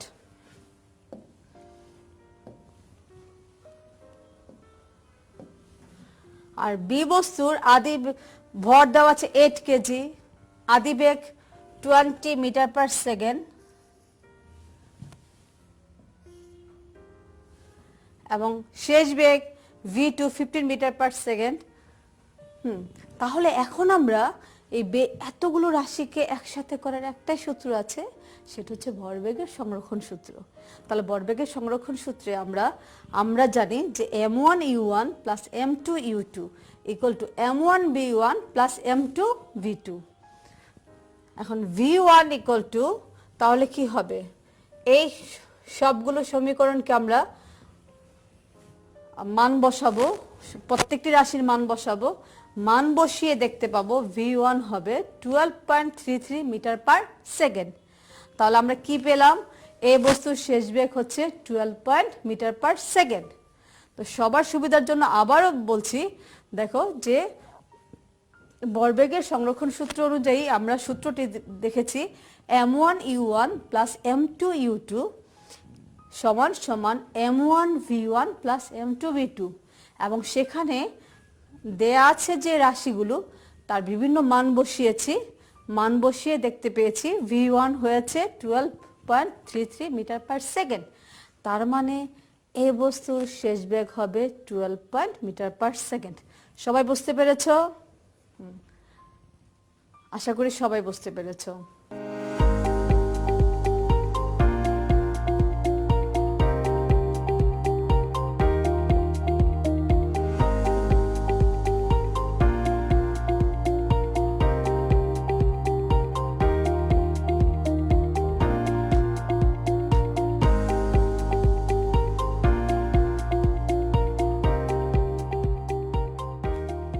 এবার আমরা এই ভরবেগের সংরক্ষণ সূত্রের কিছু প্রয়োগে যাব। ভরবেগের সংরক্ষণ সূত্রের সাহায্যে আমরা অনেক অনেক অনেক কিছু জানতে পারি। যেমন তোমরা কি জানো যে রকেট কিভাবে আকাশে উড়ে? ভরবেগের সংরক্ষণ সূত্রের সাহায্যে। তোমরা সবাই দেখেছো, কেউ যদি হঠাৎ করে নদী তীরে এসে নৌকা থেকে লাফ দিয়ে তীরে পৌঁছে, তাহলে নৌকাটি পিছনে ফিরে যায়। আবারও দেখো, কেউ নৌকা থেকে লাফ দিয়ে তীরে পৌঁছে গেল, তাহলে নৌকাটি কিন্তু পিছনে ফিরে যায়, নৌকাটি কিন্তু স্থির থাকে না। এর কারণ কি? এই ভরবেগের সংরক্ষণ সূত্র। আরেকটি খুব বহুল ব্যবহৃত, বহুল আলোচিত ভরবেগের সংরক্ষণ সূত্রের ব্যবহার আছে, সেটা হচ্ছে বন্দুকের গুলি ছোড়া। তোমরা সবাই দেখো, একজন শিকারী যখন প্রথমে বন্দুক গুলি ছোড়ার প্রস্তুতি নেয় বন্দুক থেকে, তখন কিন্তু বন্দুক এবং গুলি উভয়েরই ভর থাকে, কিন্তু আদিবেগ শূন্য থাকে এবং এই অবস্থায় ভরবেগের সমষ্টি থাকে হচ্ছে শূন্য। কিন্তু যখন গুলিটি ছোড়া হয় তখন গুলি সামনের দিকে এগিয়ে যায়, শেষ ভরবেগের সমষ্টি তো শূন্য হতেই হবে ভরবেগের সংরক্ষণ সূত্র অনুযায়ী।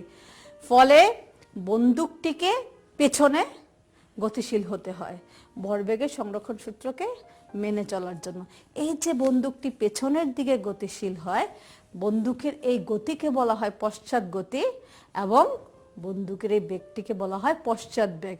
তাহলে ভরবেগের সংরক্ষণ সূত্র অনুযায়ী আমরা বন্দুকের পশ্চাৎ বেগও নির্ণয় করতে পারি, বা নৌকা থেকে কেউ লাফ দিলে কেন নৌকা পেছনের দিকে গতিশীল হয় তাও নির্ণয় করতে পারি।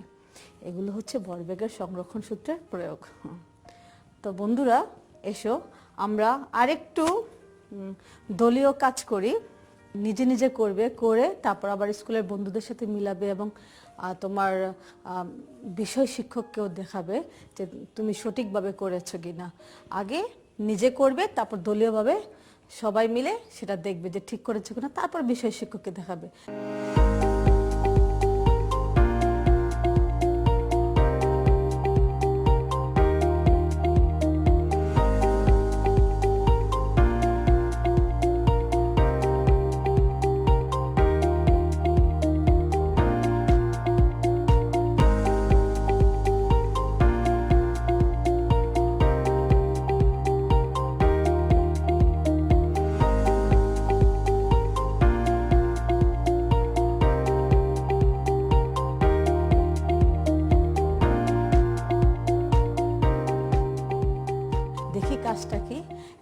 ধরে আমরা যা শিখেছি তারই কিছু প্রয়োগ আমরা করতে যাব।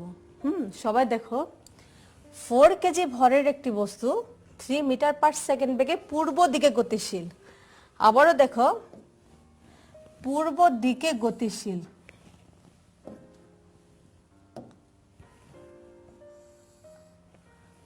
আর 3 কেজি ভরের অপর বস্তু 2 মিটার পার সেকেন্ড বেগে পশ্চিম দিকে গতিশীল, মানে চলছে। তাহলে এটা হলো পশ্চিম দিকে চলছে। এখন আবার দেখো, 4 কেজি ভরের একটি বস্তু 3 মিটার পার সেকেন্ড বেগে পূর্ব দিকে গতিশীল এবং 3 কেজি ভরের অপর বস্তু 2 মিটার পার সেকেন্ড বেগে পশ্চিম দিকে গতিশীল। তার মানে কি, তারা প্রথম অবস্থায় বিপরীত দিকে গতিশীল। তাহলে একটু আগে কিন্তু শিখেছি আমরা, যদি পূর্ব দিকের আদিবেগকে ধনাত্মক ধরি, পশ্চিম দিকের আদিবেগকে ধরতে হবে ঋণাত্মক। সবাই বুঝতে পেরেছো? হ্যাঁ। তাহলে কোনটি ধরবে বলো, পূর্ব দিককে ধনাত্মক না পশ্চিম দিককে ধনাত্মক? আচ্ছা, পূর্ব দিককে ধনাত্মক ধরো, সমস্যা নেই, পশ্চিম দিককে ঋণাত্মক ধরো। এবার আমরা দেখি তার সাথে আনুষঙ্গিক কিছু প্রশ্ন। আমাদের তো এখন সৃজনশীল প্রশ্ন সমাধান করতে হয়, কাঠামোবদ্ধ প্রশ্ন সমাধান করতে হয়। তাহলে সেখানে আমরা সবাই জানি যে প্রথম প্রশ্ন এবং দ্বিতীয় প্রশ্ন, তৃতীয়, চতুর্থ 4টি প্রশ্নই থাকে। কিভাবে থাকতে পারে সেগুলো নিয়ে একটু আমরা কাজ করি। দেখো, যেমন এখান থেকে আমরা বলতে পারি ভরবেগ কাকে বলে। একটু আগেই তোমরা জেনেছো ভরবেগ কাকে বলে। হ্যাঁ, আর একটু ভালো করে লিখে ফেলো। দেখো, সাম্যবল ক্রিয়া করলে ত্বরণ থাকে না, ব্যাখ্যা করো। এটা আমি ব্যাখ্যা করে দিচ্ছি। সাম্যবল হচ্ছে তোমার কোনো বস্তুতে যদি একাধিক বল ক্রিয়া করে এবং বস্তুতে লব্ধি বল শূন্য হয়। আবার দেখো, কোনো বস্তুতে একটি না, কিন্তু এখানে একটি বস্তুতে একাধিক বল। আবারও খেয়াল করো, একটি বস্তুতে একাধিক বল ক্রিয়া করে এবং লব্ধি বল শূন্য হয়, তাহলে ওই বস্তুটির লব্ধি বল যেহেতু শূন্য, বল ক্রিয়া লব্ধি বল শূন্য হলে তো ভর থাকলো, ত্বরণ থাকতে পারবে না। কারণ বল সমান সমান ভর ইন্টু ত্বরণ। তাহলে যেহেতু লব্ধি বল শূন্য, অতএব ওই বস্তুটির ত্বরণ থাকতে পারবে না। তাহলে এই জন্য আমরা বলতে পারি যে সাম্যবল ক্রিয়া করলে ত্বরণ থাকে না। হ্যাঁ, এখন নিজের মতন করে ব্যাখ্যাটি লিখে নিও। দেখো, গ নম্বরে পূর্ব দিকে গতিশীল বস্তুকে 4 সেকেন্ডে থামাতে কত বল প্রয়োগ করতে হবে? আমি একটু ক্লু তোমাকে দিয়ে দিচ্ছি, তাকাও। পূর্ব দিকে ছিল 4 কেজি ভরের বস্তু, তাহলে তোমার এম দেওয়া হয়ে গেছে, এত বেগে চলছে, আদিবেগ 3 মিটার পার সেকেন্ড, তুমি কিন্তু পেয়ে গিয়েছো।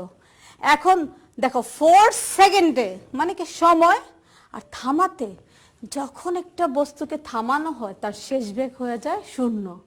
এখন তুমি নিজে কি সবাই পেরে যাচ্ছ, তাই না? হ্যাঁ, আচ্ছা, হ্যাঁ, এভাবে করে ফেলবে। তাহলে সেভাবে তুমি বল নির্ণয় করে ফেলবে। এবার আসি পরবর্তী প্রশ্নে।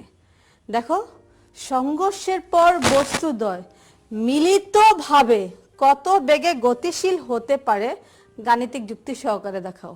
আবারও দেখো, সংঘর্ষের পর বস্তুদ্বয় মিলিতভাবে কত বেগে গতিশীল হতে পারে গাণিতিক যুক্তি সহকারে দেখাও। দেখো, তুমি আগে থেকে এখানে ক্লু পেয়ে গিয়েছো, পূর্ব দিক পশ্চিম দিক, তাহলে আদি ভরবেগ শেষ ভরবেগ তুমি পেয়ে যাবে। মিলিত বেগের সূত্র তো শিখেই ফেলেছো, মনে আছে সূত্রটি? হ্যাঁ, সবারই মনে পড়ে গেছে। তাহলে সেই সূত্রে প্রয়োগ করে তুমি মিলিত বেগ বের করতে পারবে।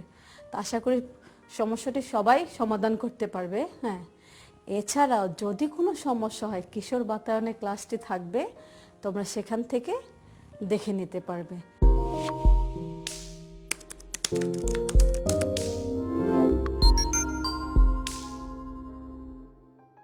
যদি কোনো মতামত থাকে বা কোনো আরও সমস্যা এই ব্যাপারে সমাধান করার ইচ্ছা থাকে, তাহলে সেখানে তোমরা লিখতে পারো।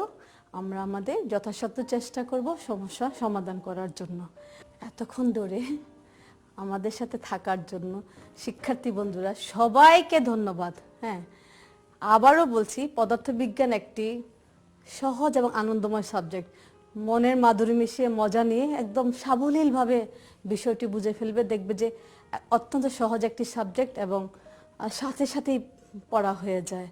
হ্যাঁ, তো আবারও ধন্যবাদ সবাইকে।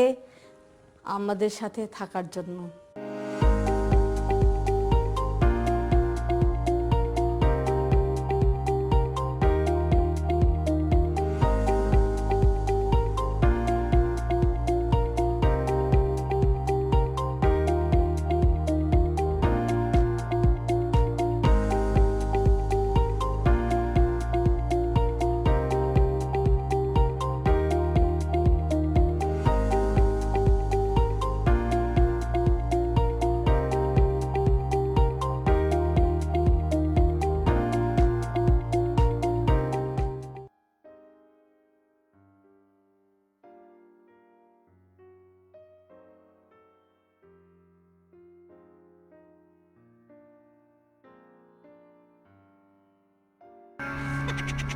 তুমুল আতঙ্কপূর্ণ ক্রিকেট ম্যাচ, চরম উদ্বিগ্ন পৃথিবীর মানুষ, দুর্দান্ত প্রতাপে ব্যাট করছে করোনা ভাইরাস, 4-6-এর বন্যা, দৃঢ় প্রত্যয়ে বল হাতে এগিয়ে আসছে বাংলাদেশ, বল করলো বাংলাদেশ এবং bold out corona virus.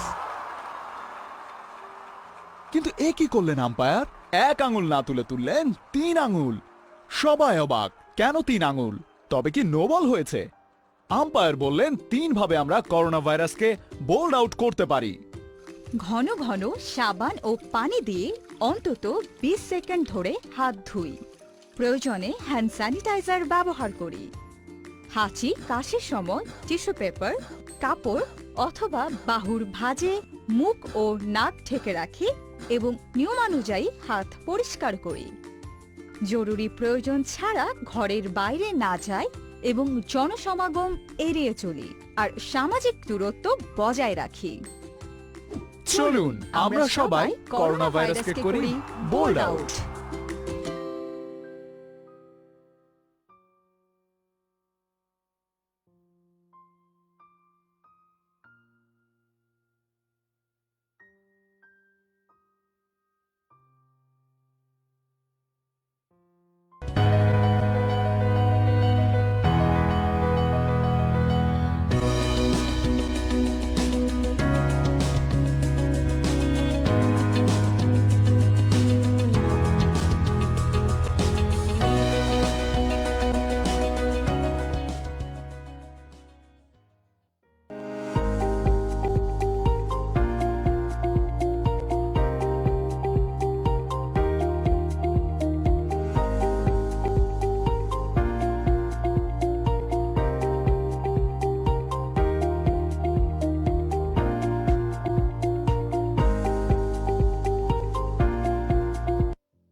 Hello, good morning my dear students. How are you all? Hope you are keeping well by the grace of Almighty Allah. I am also well. Dear students, you know the whole world is infected with a deadly virus called Corona or COVID-19 today.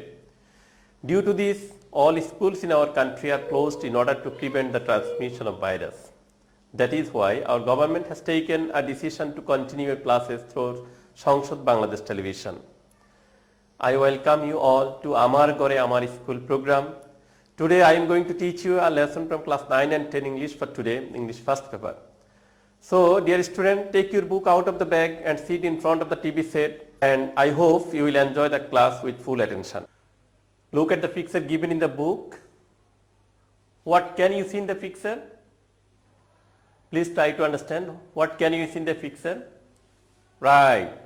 In the pictures, we see some renewable energies and simply renewable energy sources.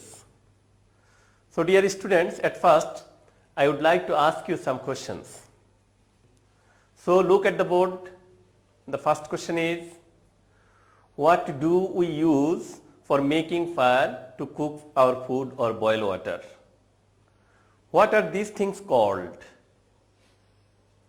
Are gases, wood or coal finite objects in nature? What do we call the things which are finite? Then question number E. What is the opposite word of non-renewable energy? Okay dear students, Our first question is, what do we use for making fire to cook our food or boil water? The answer will be, okay, right, we use wood, gas, coal, oil for making fire to cook up food or boil water. Next questions. What are these things called? Right, these things are called fuel or energy. Are gases, wood or coal finite objects in nature?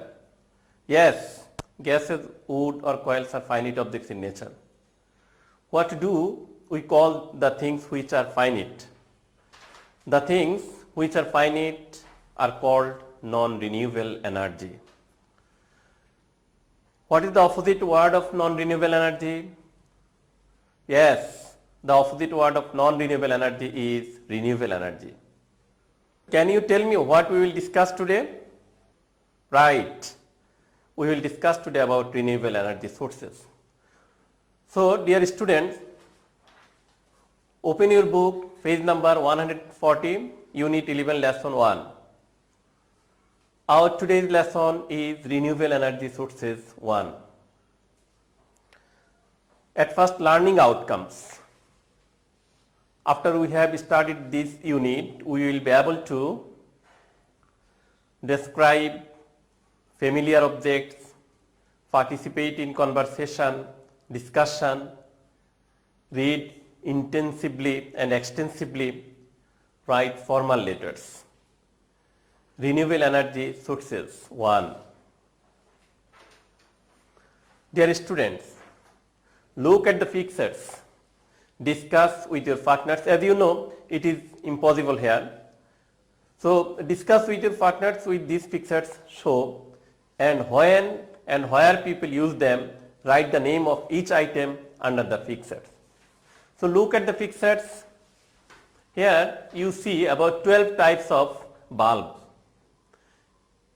You have to write the names, what kind of bulb it is. Dear students, look at the board.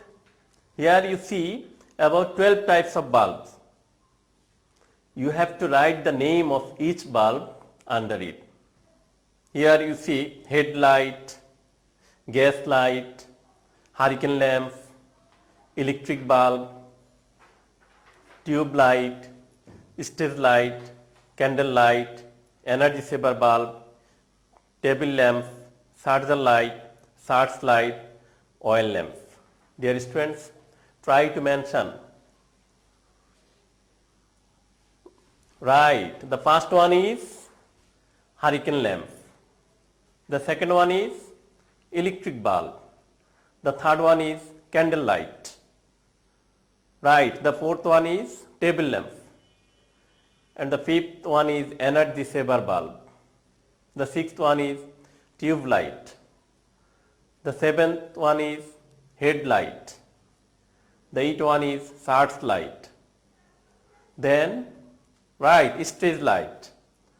Then, charger light, oil lamp, and finally we can see gas light. Dear students, before going through the lesson, I would like to mention some difficult words. So please give attention and write down the words in your exercise book. Renewable.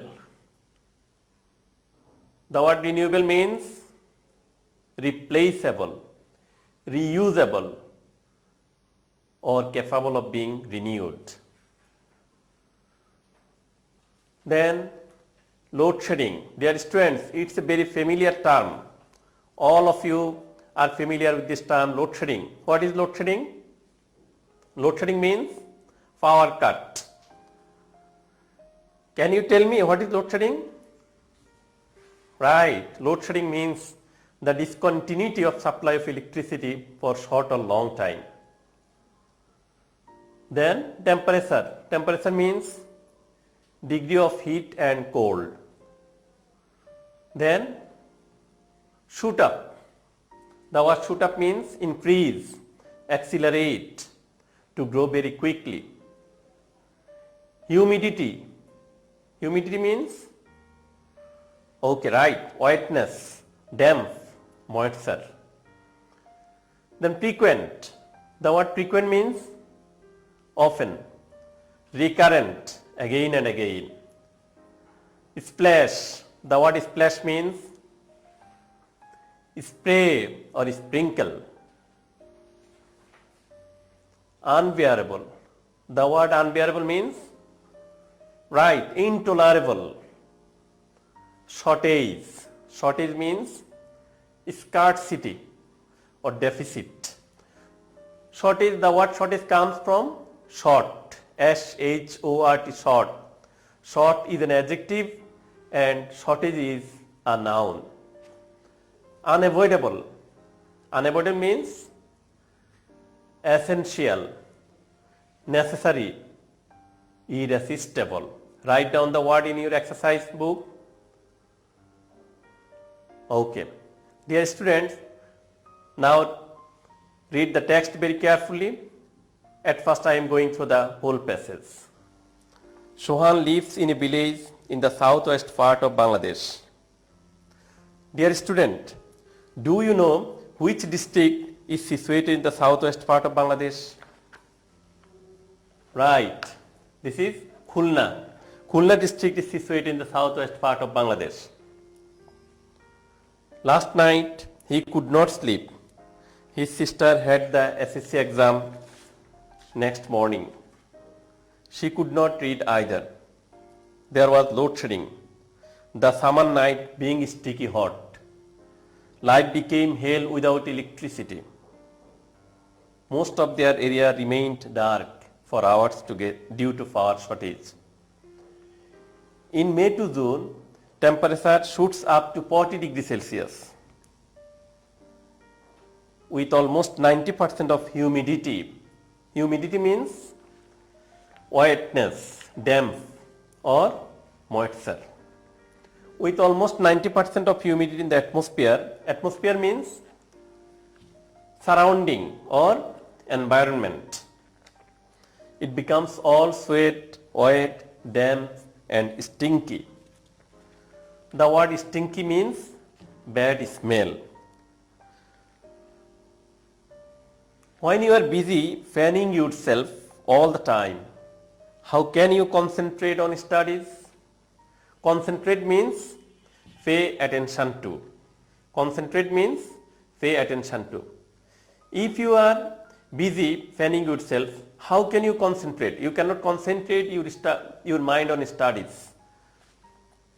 In the night, it is impossible to sit in the study with a candle light or table lamp or hurricane lamp or a rural kerosene lamp.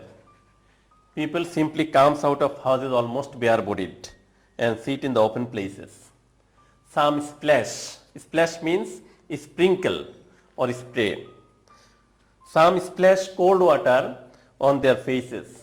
Fans are still, lamps are out and it is dark everywhere. It is simply unbearable. It is simply unbearable. Unbearable means intolerable. Then the situation cannot be tolerated. The situation is simply intolerable then. What is the reason of frequent load shedding? Frequent means recurrent, again and again. Press reports say there is a shortage in electricity production. We know shortage means scarcity and deficit. At that time, there is a shortage in electricity production, so load shedding occurs frequently. According to the Power Development Authorities, the demand for electricity a few years ago was more than 6,000 megawatt a day, while the supply remained around 4,200 megawatt. Here, dear student, you see the demand for electricity was 6,000 megawatt and supply was 4,200 megawatt. So the deficit was, you have to deduct 4,200 from 6,000, then we can calculate the deficit. Here the deficit will be 1,800 megawatt.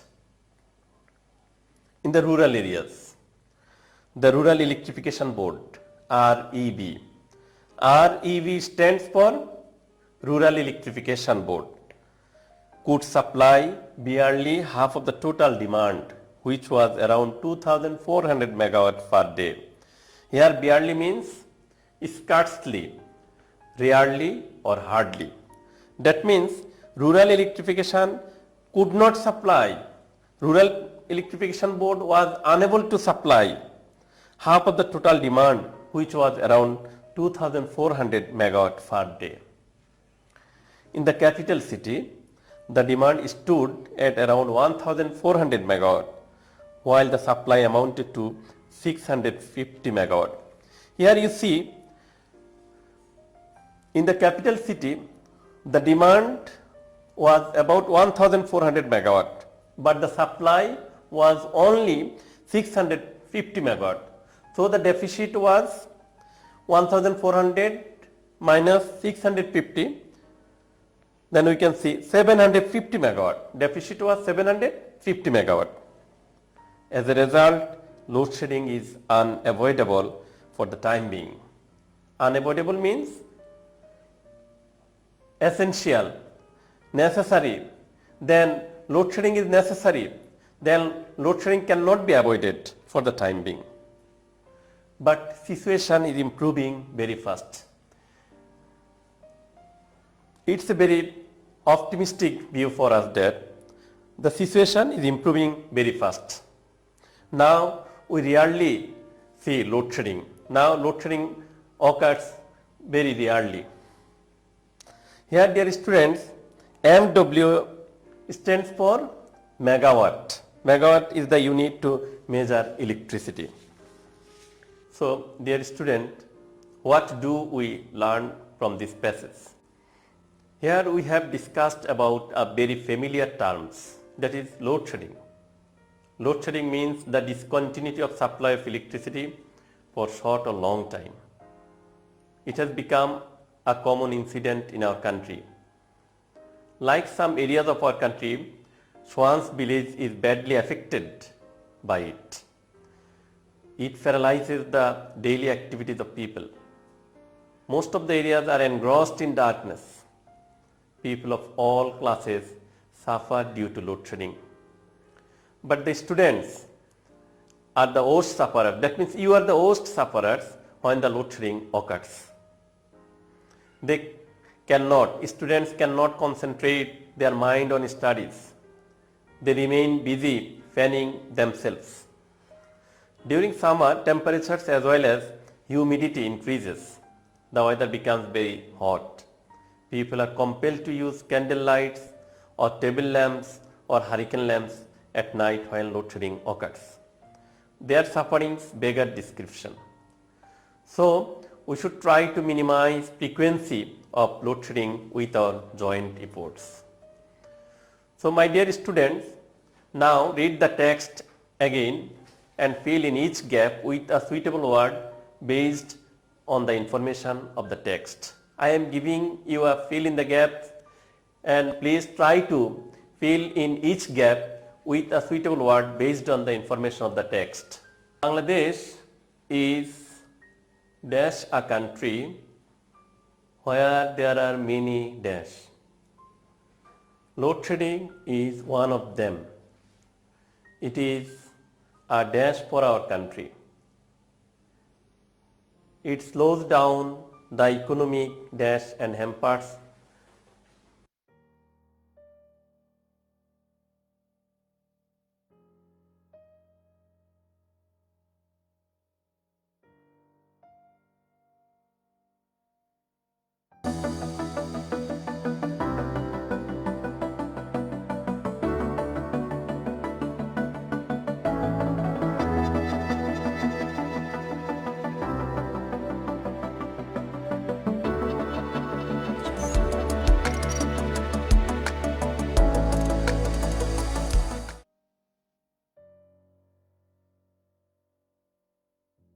প্রিয় শিক্ষার্থীবৃন্দ, ঘরে বসে কারিগরি শিক্ষা ক্লাসে তোমাদের সবাইকে স্বাগত জানাচ্ছি। আজকে আমরা যা শিখব আজকের ক্লাসে সেটা হলো জেনারেল ইলেকট্রিক্যাল ওয়ার্কস ট্রেড 1 প্রথম পত্রের অধ্যায় 3, 4 এবং 5 থেকে। আজকের টপিকস হলো কারেন্ট, ভোল্টেজ এবং রেজিস্ট্যান্স। টপিক্সের মূল বিষয়ে যাওয়ার আগে আমি তোমাদের একটু পিছনে লিঙ্কেজ করতে চাই।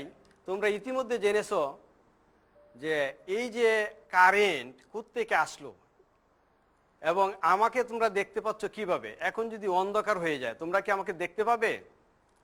পাবে না। আমরা গরমের দিনে ফ্যান চালাই, এসি চালাই, অন্ধকার দূর করানোর জন্য আলো জ্বালাচ্ছি এবং সেটা কোথা থেকে আসছে, এর সোর্স কি? এটাই হলো কারেন্ট। তোমরা ইতিপূর্বে শিখেছো যে এই কারেন্টের যে মূল চালিকা শক্তি সেটা হলো কি ইলেকট্রন। ইলেকট্রন কোত্থেকে আসছে? অ্যাটম থেকে, এটা তোমরা জানো। আজকে আমরা একটু বিস্তারিত জানবো কারেন্ট, ভোল্টেজ এবং রেজিস্ট্যান্স সম্পর্কে। এই টপিকটা এতটাই গুরুত্বপূর্ণ, এটা শুধুমাত্র ইলেকট্রিক্যালের শিক্ষার্থী হিসেবে নয়, সাধারণ জনগণ, বিদ্যুৎ ব্যবহারকারী, যে কোনো ইঞ্জিনিয়ারিং, টেকনোলজি বা প্রযুক্তিগত বিষয়ে যারা স্টুডেন্ট, ইউজার, সবারই জন্য এটা অত্যন্ত গুরুত্বপূর্ণ একটা টপিকস। আমি আশা করছি প্রিয় শিক্ষার্থীবৃন্দ, তোমরা যদি মনোযোগের সহিত আজকের এই ক্লাসটি পর্যবেক্ষণ করো এবং নোট কিপিং করো, এটা তোমাদের খুবই কাজে লাগবে। পরীক্ষায় ভালো ফলাফল সহ বাস্তব জীবনে খুব স্বাচ্ছন্দ্যে বিদ্যুতের ব্যবহার করতে পারবে। আজকে ক্লাস থেকে আমরা যা শিখব সেটা হলো কি কারেন্ট বলতে কি বোঝায়, কারেন্টের একক কি, কারেন্টকে কি দ্বারা প্রকাশ করা হয়, আর এই কারেন্ট কিভাবে পরিমাপ করা যায়, এটা আমরা আজকে লেসন থেকে শিখব। আজকে আমরা এও শিখব ভোল্টেজ কি, ভোল্টেজকে কি দ্বারা প্রকাশ করা হয়, ভোল্টেজের একক কি এবং ভোল্টেজ পরিমাপক যন্ত্রের নাম কি। শুধু এটাই না, আজকে ক্লাস শেষে তোমরা এও বলতে পারবে রেজিস্ট্যান্স কি, রেজিস্ট্যান্সের একক কি, রেজিস্ট্যান্সকে কি দ্বারা প্রকাশ করা হয় এবং রেজিস্ট্যান্স পরিমাপ করা যায় কোন মিটার দিয়ে বা কোন যন্ত্র দিয়ে। আজকে আমরা পাঠের প্রথম অংশ কারেন্ট কি সেই সম্পর্কে একটু বিস্তারিত জানব। কারেন্ট কি? কারেন্ট হলো ইলেকট্রন প্রবাহের হার। তোমরা স্লাইড থেকে বা টেক্সট বুক থেকে বিস্তারিত জানতে পারবে।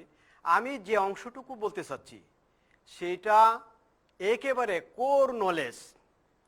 তুমি স্টুডেন্ট হিসেবে, ইভেন জেনারেল বিদ্যুৎ ব্যবহারকারী যারা, তাদের জন্য খুবই গুরুত্বপূর্ণ। একটু মনোযোগের সহিত লক্ষ্য করবে। কারেন্ট হলো ইলেকট্রনের প্রবাহের হারকেই কারেন্ট বলে। তো এই কারেন্টকে আই অক্ষর, ইংরেজির আই অক্ষর দ্বারা প্রকাশ করা হয় এবং কারেন্ট পরিমাপক যন্ত্রের নাম অ্যামিটার। আমি রিপিট করছি, লক্ষ্য করো, 3টা বিষয়। প্রথম হলো কারেন্ট কি, সেটা আমি বললাম। কারেন্ট হলো কোনো পরিবাহীর মধ্য দিয়ে ইলেকট্রন প্রবাহের হারকেই কারেন্ট বলে। আর এই কারেন্টকে আই দ্বারা প্রকাশ করা হয়। কারেন্টের ব্যবহারিক একক কি? অ্যাম্পিয়ার। এই কারেন্টের ব্যবহারিক একক ছাড়াও আরও কারেন্টের একক রয়েছে, যেগুলি আমাদের এই লেভেলে এসএসসি ভোকেশনালের স্টুডেন্ট হিসেবে বা জেনারেল ইউজার হিসেবে আমি বলতে চাই, জানার জন্যে টেক্সট বুক তোমরা বিস্তারিত পড়ে অনেক কিছু জানবে, কিন্তু মিনিমাম এই তথ্যটা যদি তোমার জানা থাকে তোমরা পরীক্ষায় খুব ভালো করবে এবং চাকরির ক্ষেত্রে পরবর্তীতে যখন কোথাও নিয়োগ পরীক্ষায় অংশগ্রহণ করবে সেটা এই প্রশ্ন অ্যাকসেপ্টেড হবে। It's very important. আমরা অনেক মেসেজ ইনফরমেশন টেক্সট বুকে পাই, সেটা জানার জন্য, নলেজ লেভেলটাকে ডেভেলপ করার জন্য। বাট সেখান থেকে কোর জিনিসটা যেটুকু মিনিমাম না জানলে তুমি ডিসকোয়ালিফাই হবে বা তুমি সেখান থেকে সুফল পাবে না, সুফল বয়ে আনতে পারবে না, সেটুকু অবশ্যই তোমাকে জানতে হবে। তাহলে আমি কারেন্ট থেকে আমরা জানবো যে কারেন্ট বলতে কি বোঝায় বা কারেন্ট কি। কারেন্ট হলো কোনো পরিবাহীর মধ্য দিয়ে যে ইলেকট্রন প্রবাহ হয় সেটাই হলো কারেন্ট। এই কারেন্টকে আই দ্বারা প্রকাশ করা হয়